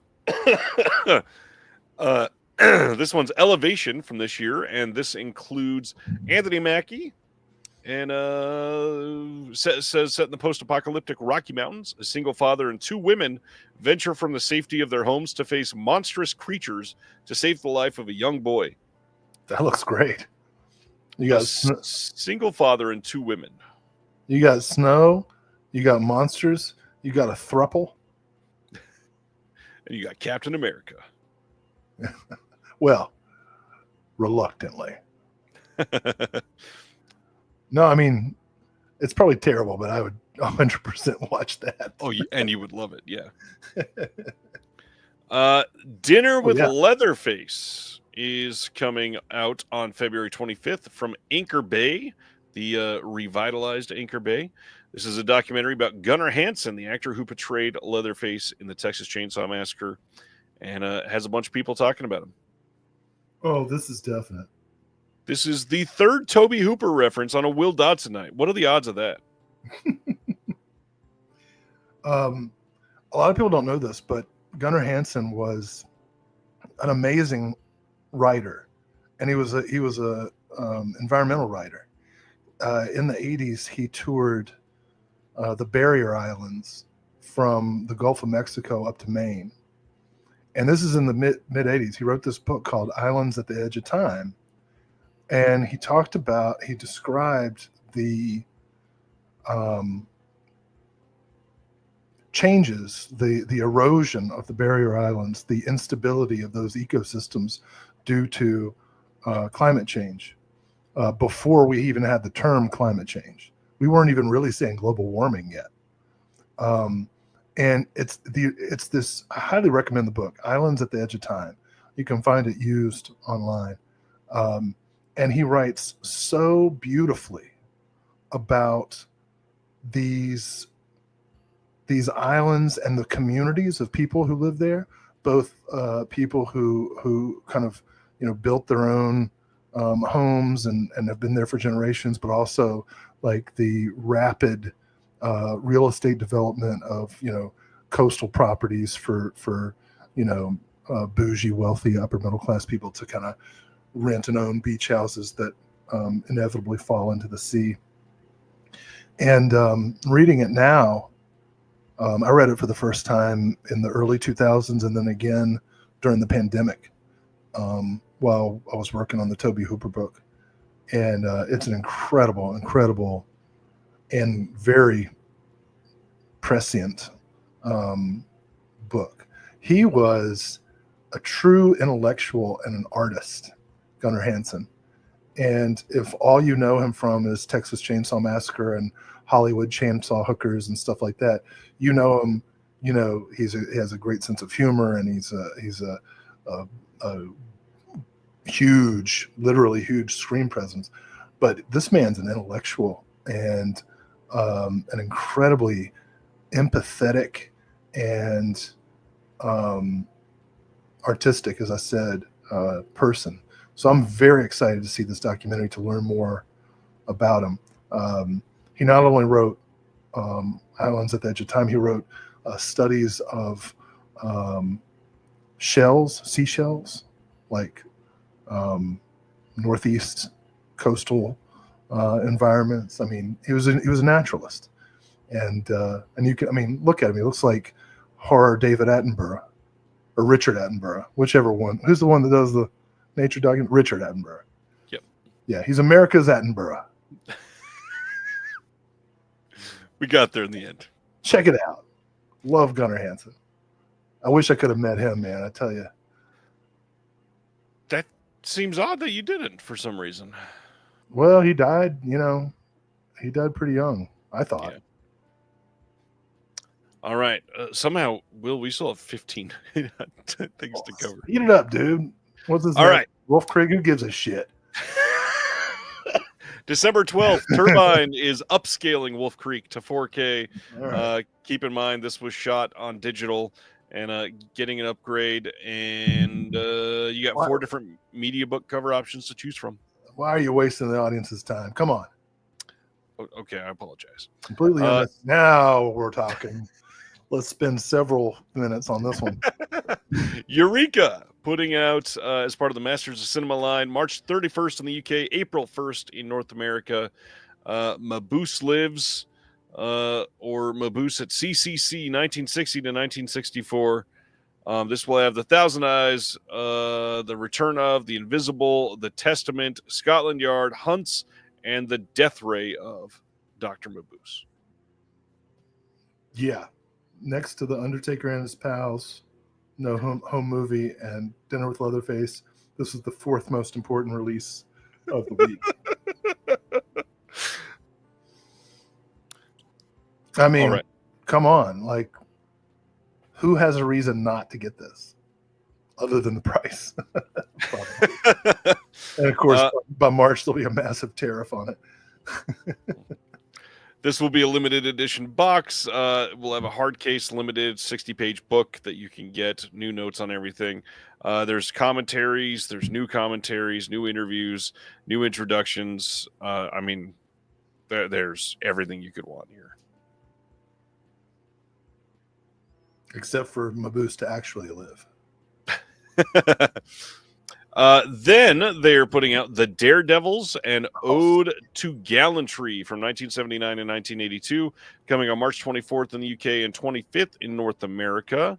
This will have a slipcover, limited to 2,000 copies, 2 new commentaries by Frank Jang, 2 new commentaries by Mike Leader and Arna Venema, new interview with Wayne Wong on the Venom Mob, and then a booklet with new writing by James Oliver.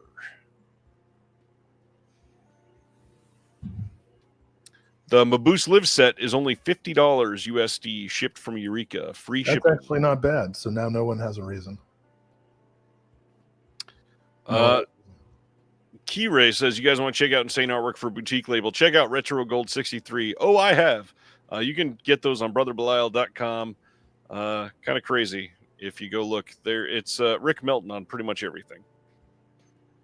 The next from Eureka, this is March 24th in the UK only, Shaolin Boxers from 1974. This one is going to have a new commentary by Frank Jang, the one by Mike Leader and Arna Venema, keeping everybody busy. New interview with Wayne Wong, and then another booklet with Aaron Han June Mognan Park. So we got Shaolin Soccer, we got Shaolin Boxers. I want a whole line of Shaolin sports movies. Shaolin Lacrosse. Shaolin Water Polo. Shaolin Dressage. Shaolin F1 Racing. Shaolin Badminton. Shaolin Marbles. Shaolin Jacks. Shaolin Monopoly. Oh, man. Shaolin Breakdancing. All right. Summer Rental, the sweet. John Candy movie, is coming on Blu-ray on January 21st. This will have new audio commentary by Joe Ramone of the famous Ramones. This was filmed at Rockaway Beach. New featurette by Max Every as well. Oh, man. Listen. I haven't seen Summer Rental since I was a kid, but I cannot wait to see it again because I remember nothing about it. But look at that cast. Richard Crenna, Rip Torn, John Larroquette, Cary Green, Joey Lawrence, and Karen Austin. All I can say is, whoa. Carl Reiner. All right. Yeah. This is going to be great. I'm going to do a double feature of this and Hot Pursuit. That's a Kino Lorber teen comedy double feature. Or make it a triple and watch Uncle Buck on 4K coming on February 18th from Kino. Oh, come on.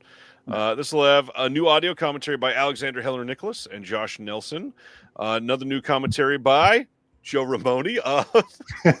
What is happening?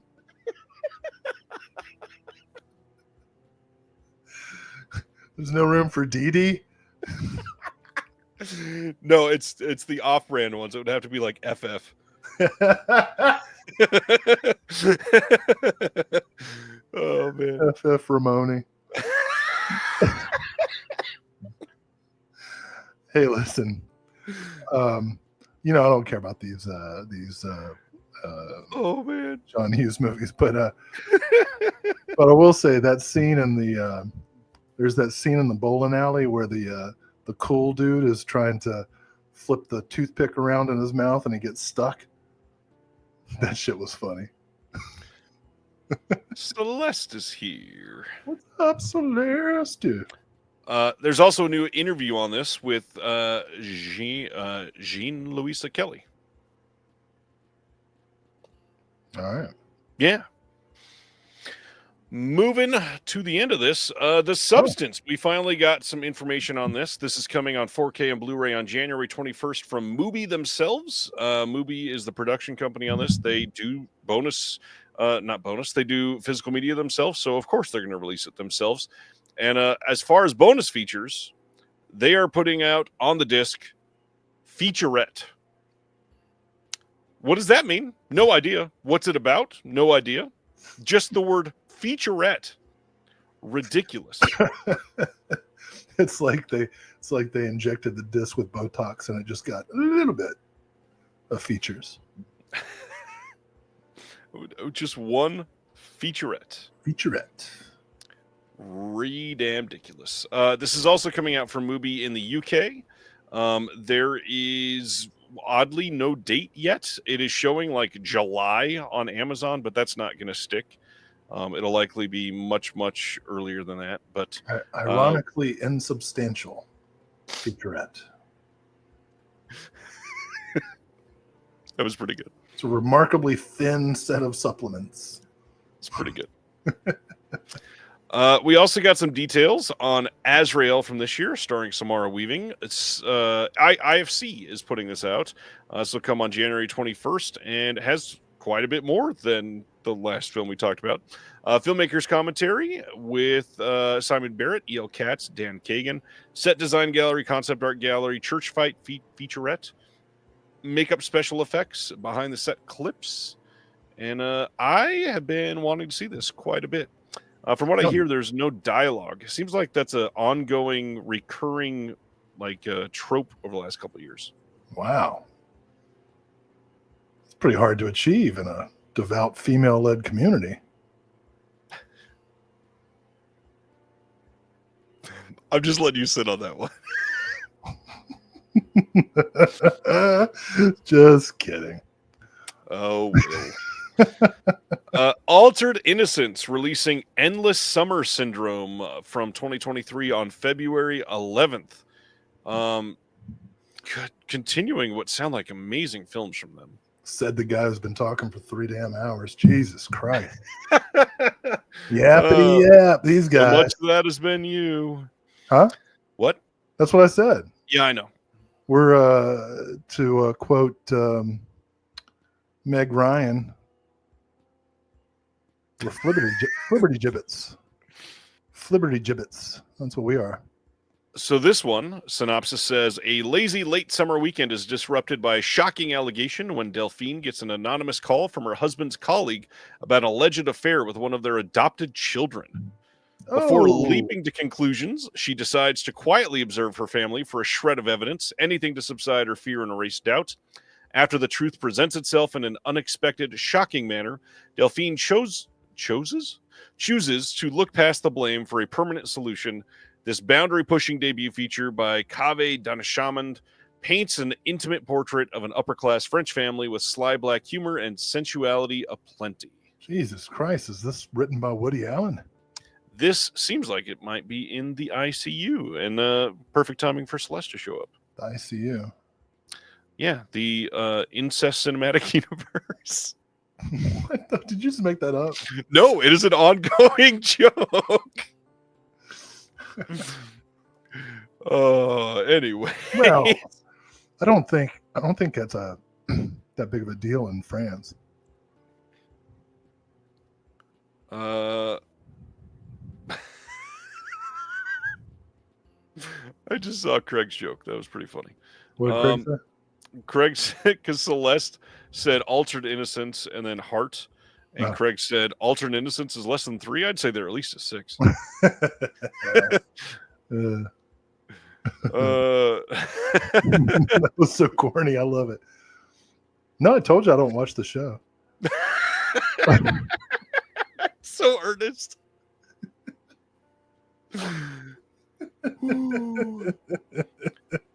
Oh my gosh. Oh man, you want to know a great incest movie? No. What's the name of it? Hold on, let me find it.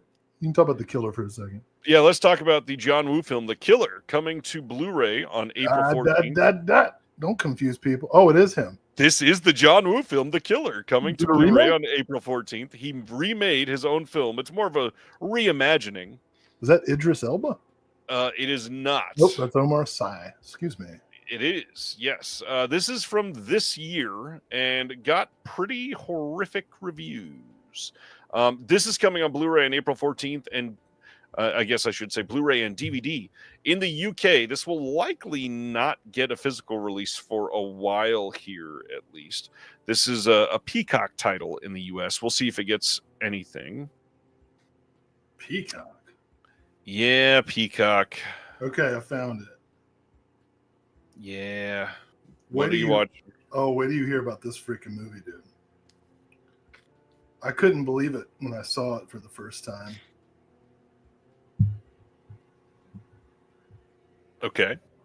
Are you ready? Probably not. So you know the Brady Bunch? I've heard of them. Okay, so there's this TV movie in 1986. Come on, dude. Go with me. There's this TV. You can take The Killer off. There was this TV movie in 1986 called Sin of Innocence. You ever hear this? No, that's a crazy title. So the Brady Bunch parents in this scenario are Bill Bixby and Dee Wallace Stone.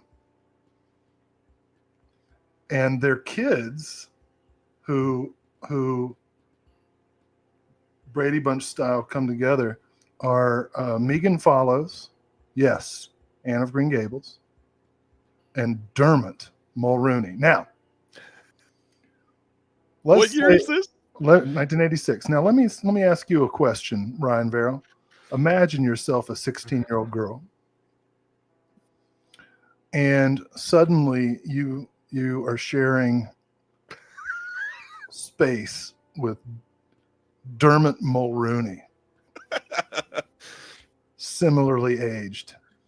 Yeah, your step sibling's all right, but is that going to stop you? Well, in this movie, Sin of Innocence, it does not. Well, God damn it. You know what? I'm going to put that on my list. I don't even think that has a DVD release. I saw that on cable. Oh, man. All right. And let me tell you, I'm a huge Anne of Green Gables fan. Huge. That does not surprise me. Wept at the end of both Anne of Green Gables and Anne of Avonlea. Not to mention Anne the Return, whatever it's called.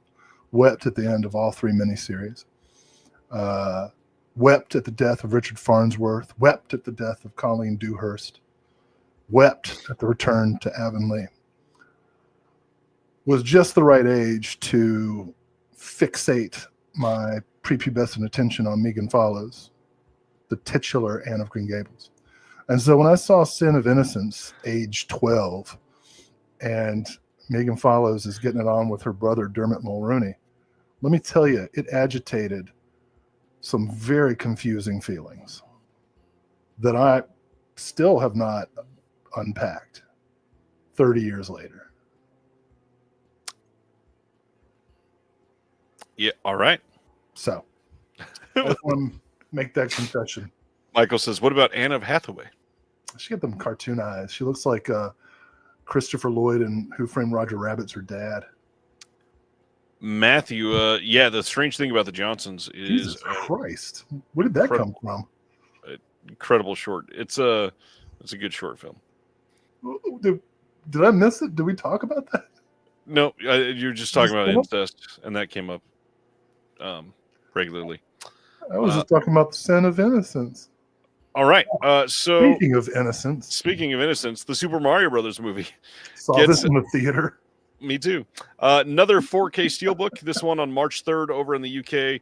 Much better than the design that we got on the first 4K Steelbook over here. But it's literally the exact same discs, of course. I saw like 2 movies in the theater this year, and there were Super Mario Brothers and Nora. Super Mario Brothers was last year. It seems like it was this year. Are you sure? Yeah. I've seen 2 movies in the theater in the last 2 years. Super Mario Brothers. Good God. Speaking of Jack Black. On February 25th in the U.S., BBC is releasing a Blu-ray for Doctor Who Sylvester McCoy Complete Season 2 from 88 to 89. This is going to be an 8-disc set with all kinds of extras. It's just porting over the UK release for the same title, so you can get that here as well. VHS Beyond, the newest anthology in the VHS series, is coming to Blu-ray from Shudder on February 4th. You can pre-order this now, view a trailer. This got some pretty good reviews. Has a lot of bigger names attached to it this time. Mike Flanagan wrote one of them.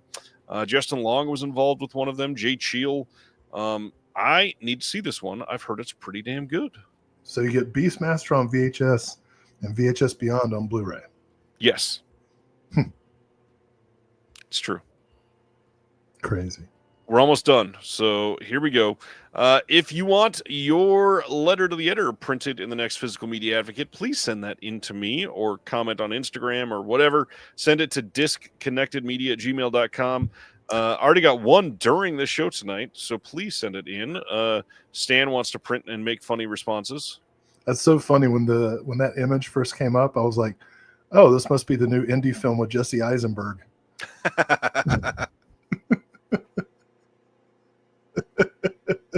But no, it's the Physical Media Advocate. How many what issue are you on? We are about to release number 15. Holy cow, man. 15. You've already outlasted several physical magazines. All right, what's Yes. next? Finally, the final one for the night, In the Summers from 2024, getting a Blu-ray release from Music Box Films on February 11th. This says every summer, siblings Violetta and Eva travel to New Mexico to spend time with their loving but unpredictable father. Over the course of 4 formative summers that span adolescence to early adulthood, Violetta and Eva learn to accept their father in this powerful and deeply personal directorial debut from Alessandra Lacaraza. All right. Yeah, we got a filmmaker Q&A. We've got some interviews from Sundance, a short film, more than a movie podcast interview, and some deleted scenes, outtakes, bloopers, and image galleries. I have no jokes. I'm a dad of kids who are ranged from adolescent to adult. I'm sad. I'm sad all the time. I feel that. As usual, just in case you forgot what is coming out next week, let's look at these as well. No Country for Old Men 4K from Criterion, Riddick 4K from Shout Factory. The Willow 4K Steelbook releases next week, but oddly, the Willow 4K Standard Edition has not showed up for pre-order anywhere from what I can see. So I don't know if that's coming at a later date or if they're canceling that or what. 8.5 4K from Criterion. A region-locked Silent Night, Deadly Night 4K from Shout Factory. Ted 4K from Shout. Wallace and Gromit, the Complete Collection 4K from Shout. Rock and Roll High School 4K from Shout. Addiction 4K from Arrow Video, the re-release of Interstellar 4K. Giant Spider Invasion 4K getting a wide release. The Beast from Janus Contemporaries. Requiem for a Vampire 4K. The Escapees 4K. Both of those from Indicator. What's that about? The Toxic Crusaders? No, man. What do you think it's about? Men of War? Men of War. Dolph. I didn't see there was Dolph on the screen. I apologize. Hell yeah. The story of G.I. Joe from Ignite, who That's awesome. The looks of it, Ignite might be putting out the Reanimator trilogy on 4K from the rumors swirling right now. Troma doing Toxic Crusaders, the series that's been remastered, coming on Blu-ray. Yeah. Rambling Rose with Laura Dern coming from Kino next week. That movie's weird, dude. Love it. Good movie. Horrible History from Eureka, The Last Video Store from Arrow, Winnie the Pooh Blood and Honey Part 2 from Scream, The Block Island Sound 4K from Synapse, The Love Light from VCI, Cheerleaders Wild Weekend from MVD Rewind, Evil Enko 4K from Unearthed Films next week, Las Vegas Hillbillies also from VCI, Quadrant from Full Moon, Cat and the Canary from Eureka, Cop Killers from MVD Classics, Rhythm Thief from Kino, Kirsten Baja from Anchor Bay, and getting down to the end of it, Men at War, the only big one you're getting from next week there, Will? No, there's a bunch. That Mary Pickford. The Love Light, yeah. Yeah. Eventually I'll upgrade my 8.5 for sure. I like Cop Killers, just in general. Ramblin' Rose for sure. Story of G.I. Joe for sure. Oh, so there's I was thinking of that scene, in Willow where they're all applying to be the apprentice wizard. Yeah. And at the end, there will be no standard edition this year.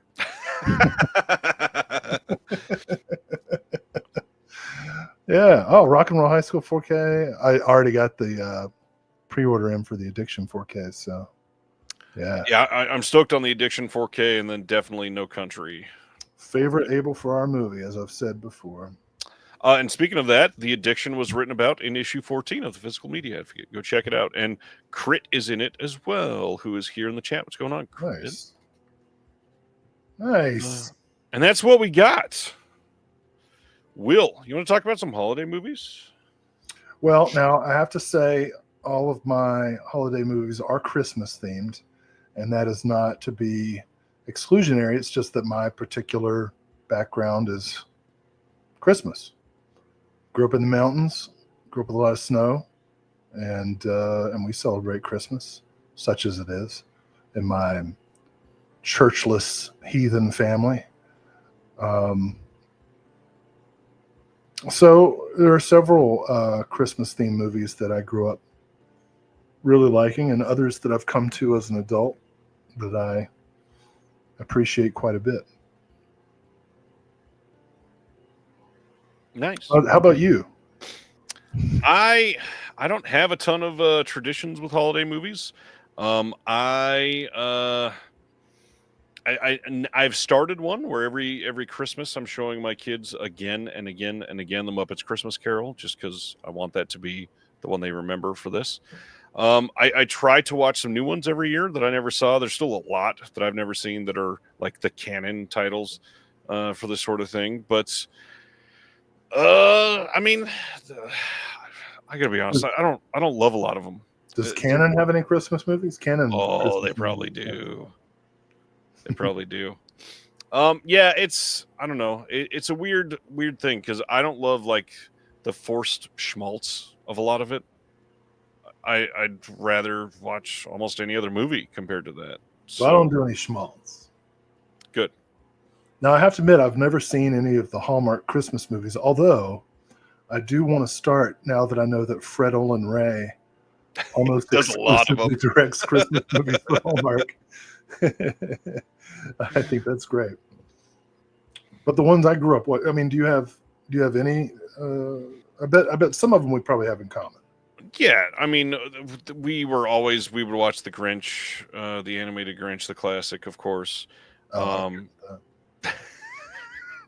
I grew up with Home Alone was a common one for me because I was right at that age. Yeah, okay, you don't care about my shit. Go ahead. Well, Home Alone 3, but it's not Christmas. I never said Home Alone 3, but go ahead. I like Home Alone 3. I don't like the first two. Yeah, that's you. I get it. No. Well, obviously, the Silent Night, Deadly Night franchise, I celebrate the entire catalog. Of course you do. Christmas Evil. Right? I love Christmas Evil. Black Christmas. Classic. Amazing. Still haven't seen the remake. Neither one of them? There's two remakes? 2006 and 2019.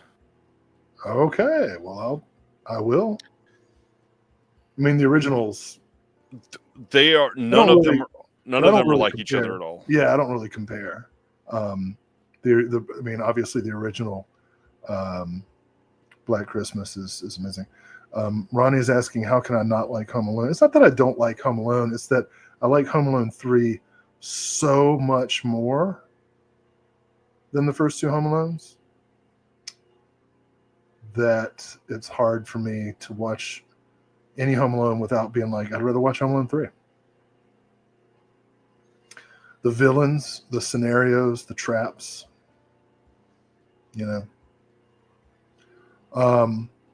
obviously I'm sure we're both big Gremlins people. Of course. Show my kids that either last year or the year before. Angel Q. Henry just got done watching The Family Stone. I actually saw that in the theater. Didn't hate it. All right, so now I'm going to go through, now that I've said those movies that I figure everybody likes or would expect me to like, I'm going to say the ones that are maybe more idiosyncratic. Shoot. Yeah. Home Alone 3 had a very young Scarlett Johansson. That was one of her first movies. But the traps. Just amazing. Okay. That's funny. Michael Smith corrected Family Man. I don't even know what that is. I saw The Family Stone, though. Well, Family Man or Family Stone was my mom saying that she watched that. He was saying that he watched Family Guy and then changed it to Family Man. Oh. I didn't see the names. Okay. Well, me and your mom are down. Thanks, Dad. All right. Here are, by great demand, my favorite Christmas movies. I like Bad Santa.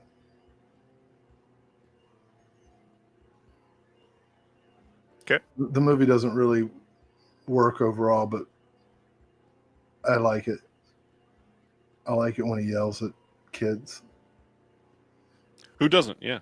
Yeah. I like Meet Me in St. Louis with Judy Garland. Classic. It's a dark movie. I like Rare Exports, A Christmas Tale. One of the first dates I took my wife on, my now wife, who I wasn't married to at the time. We were just getting to know each other. And I said, I'd like to take you to see Rare Exports, A Christmas Tale. It's a Finnish movie about Santa Claus. And she was like, okay. And then we saw it and it was badass. Rare Exports, A Christmas Tale. Have you seen it? Rare Exports is great. Yeah. I genuinely really love Rare Exports. Yeah. I was just asked how long my classes are. 2 hours and 15 minutes. I actually talk fast in class, mainly to piss off the people who are trying to record me or who have like learning accommodations. And my two very favorite Christmas movies, neck and neck, 1 and 2, maybe 1A and 1B. My two very favorite Christmas movies, Night of the Comet and Four Christmases. Four Christmases is pretty good. With Reese Witherspoon and Vincent Vaughn. Vince Vaughn, who reportedly did not get along because she liked to learn her lines and he was in the throes of a period of his life. Right. But the movie turned out great. One of my favorite Robert Duvall performances of all time. Definitely top 5 Robert Duvall.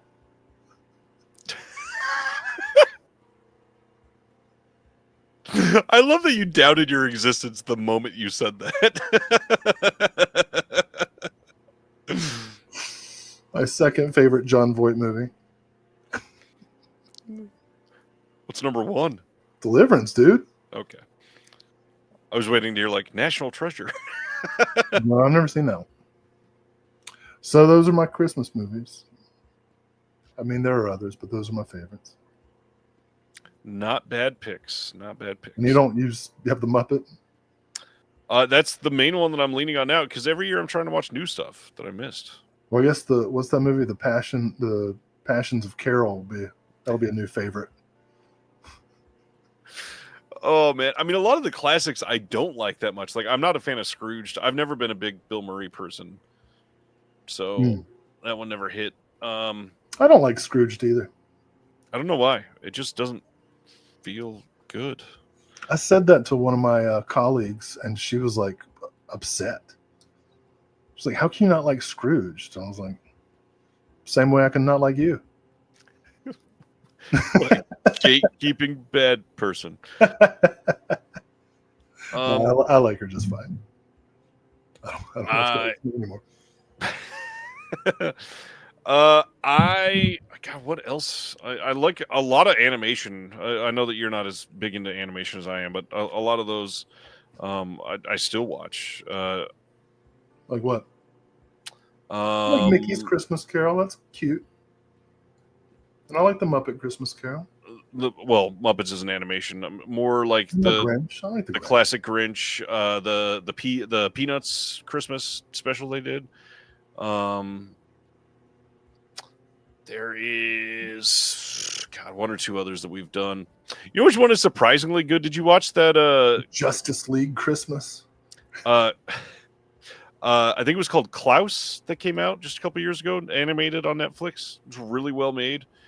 And then Kurt Russell did a Santa Claus role in a Netflix film just like 5 years ago. It's Oh, you surprising know pretty what? good too.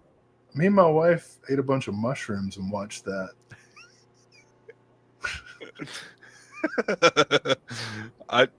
Yep. Wasn't the best choice. Probably.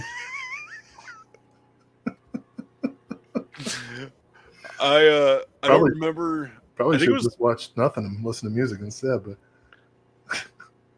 we decided to watch fucking Kurt Russell. reminds me last year, I think it was on Christmas Eve, and this is going to be like the worst way to spend Christmas Eve, so don't tell the wife that I shared the story. We waited until the last minute to wrap all the kids gifts, and so it was Christmas Eve, and we set up in the living room, and I think she had fallen or just pulled her back or something and had gotten like full-blown muscle relaxers because her back was that bad. And so we sat down on Christmas Eve to wrap all these together while watching The Iron Claw, and she took 2 muscle relaxers, and by the second present was literally like full-blown asleep, handing me pieces of tape and not making it to me while The Iron Claw is playing and people are dying on film. And yeah, that was a weird one. We're watching that Santa Claus movie all fucked up, and things are happening, and she's like, what movie is this again? And I'm like, breakdown, I think. Breakdown. It's Escape from LA. I like Escape from LA. It's fun. It's what's Not about a to good happen. movie. It's what's about to happen. It's so weird that Matt Gaetz was in that movie so ahead of time. You know, it's funny. So I teach this course in media history from oral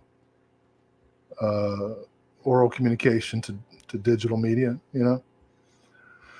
And you think about, if you believe scientists, human beings have been on Earth for about 200,000 years, right? And if you think about modern mass media, like the first print newspapers, that's about 350 years. So in 350 years, we've gone from newspapers, like the first like commodification of information as a commercial product, to like we're cyborgs now, right? Like we're constantly interacting with screen media. We're constantly, like, every action we take is recorded and categorized and broadcast. And we're constantly consuming and producing content, which is the word that we've given to media recordings that exist only in digital form. And so 200,000 years of human life, 350 years of modern mass media, like Google's 1998, right? So we're talking about not even 30 years of our modern digital life. Aggregated search, yeah. And any moment, the electrical grid could go down, and the electrical grid is less than 150 years old itself. What happens? People are pissed. I don't know about you, but I'm going full cannibal right away. I'm not getting weak. That Yellow Jackets shit, you wouldn't have to like go through a bunch of flashbacks and flash forwards. Day one, like, oh, you're injured? I'm eating you. We're freezing the rest. But my point is, I would like to reiterate that earlier in the show, Ronnie says Will is very pro-death tonight, and you argued that you weren't. I'm never pro-death. Hell, we just found out. It happens. I'm not pro my death, I'll tell you that much. Despite my lifestyle. I'm just saying, right? Like, look at the world that we've made and how precarious it is. Like, we live longer than we've ever lived before, but we're more helpless than we've Some ever of us. been. Yes. Well, I mean, the pores. I was talking about myself, the fats. Well, I don't know, man. Frickin' Trump's 80. eating nothing at McDonald's. He's fine. Who knows? Maybe Joe Ramone will die. What the fuck? Don't wish death on Joe Ramone. My point is, and look at this farce, man. We're all looking at a live stream. What the fuck is a live stream? It's proof that we are alive. I didn't even know what this was until COVID. I guess hardly any of us did. I mean, people were just watching regular unboxing movies till then. People just played video games on their own rather than watching people. Video games, talk about. I mean, we're all lawnmower men.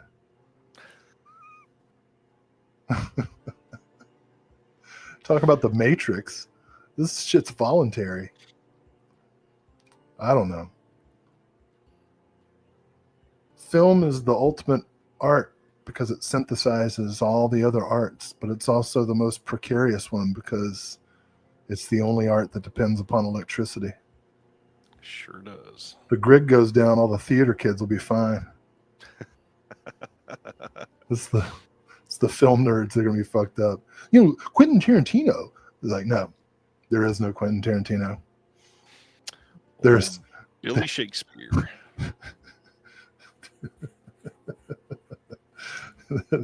There's only Shakespeare. That's funny. Shakespeare is like the Quentin Tarantino of the Renaissance.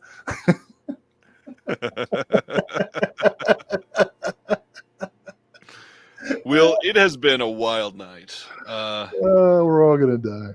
3.5 hours of existential dread that is pro-murder.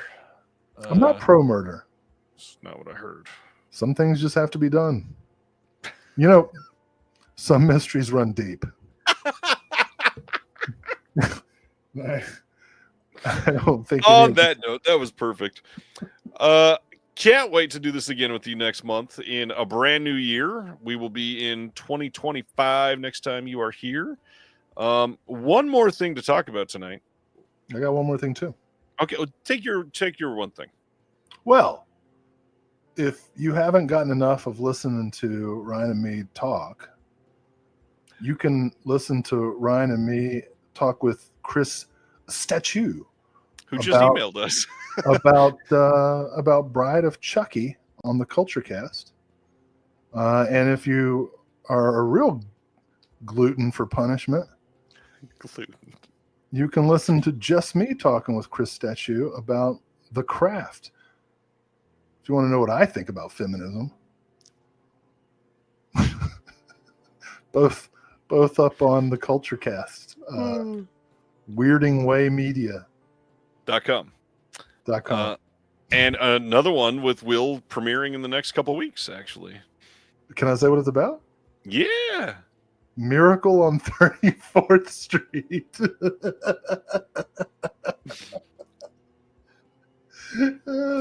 And not the movie that's sitting right there close to you this time. Well, I'll definitely talk about Yes, Virginia, There Is a Santa Claus. Brendan wants to know, any plans for In Defense of the Genre to return in the future? Been reverse binging the last month and love them. Shit, man, I was actually going to ask you to take those down.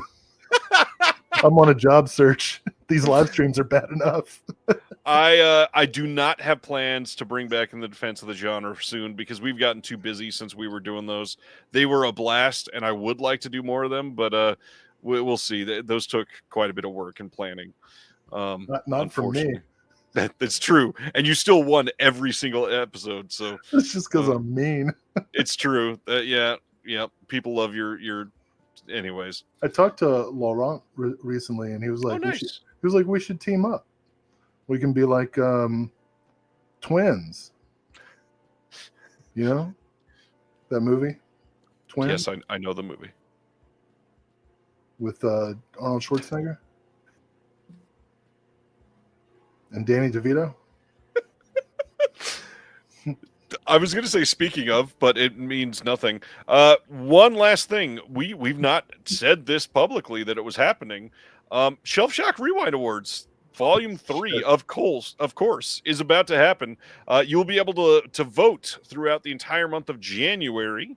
The actual award ceremony will happen in February, just like the last couple years.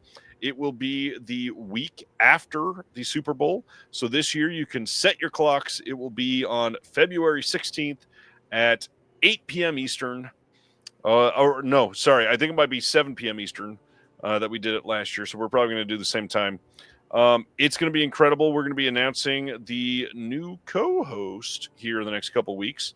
And we're going to have some different categories this time.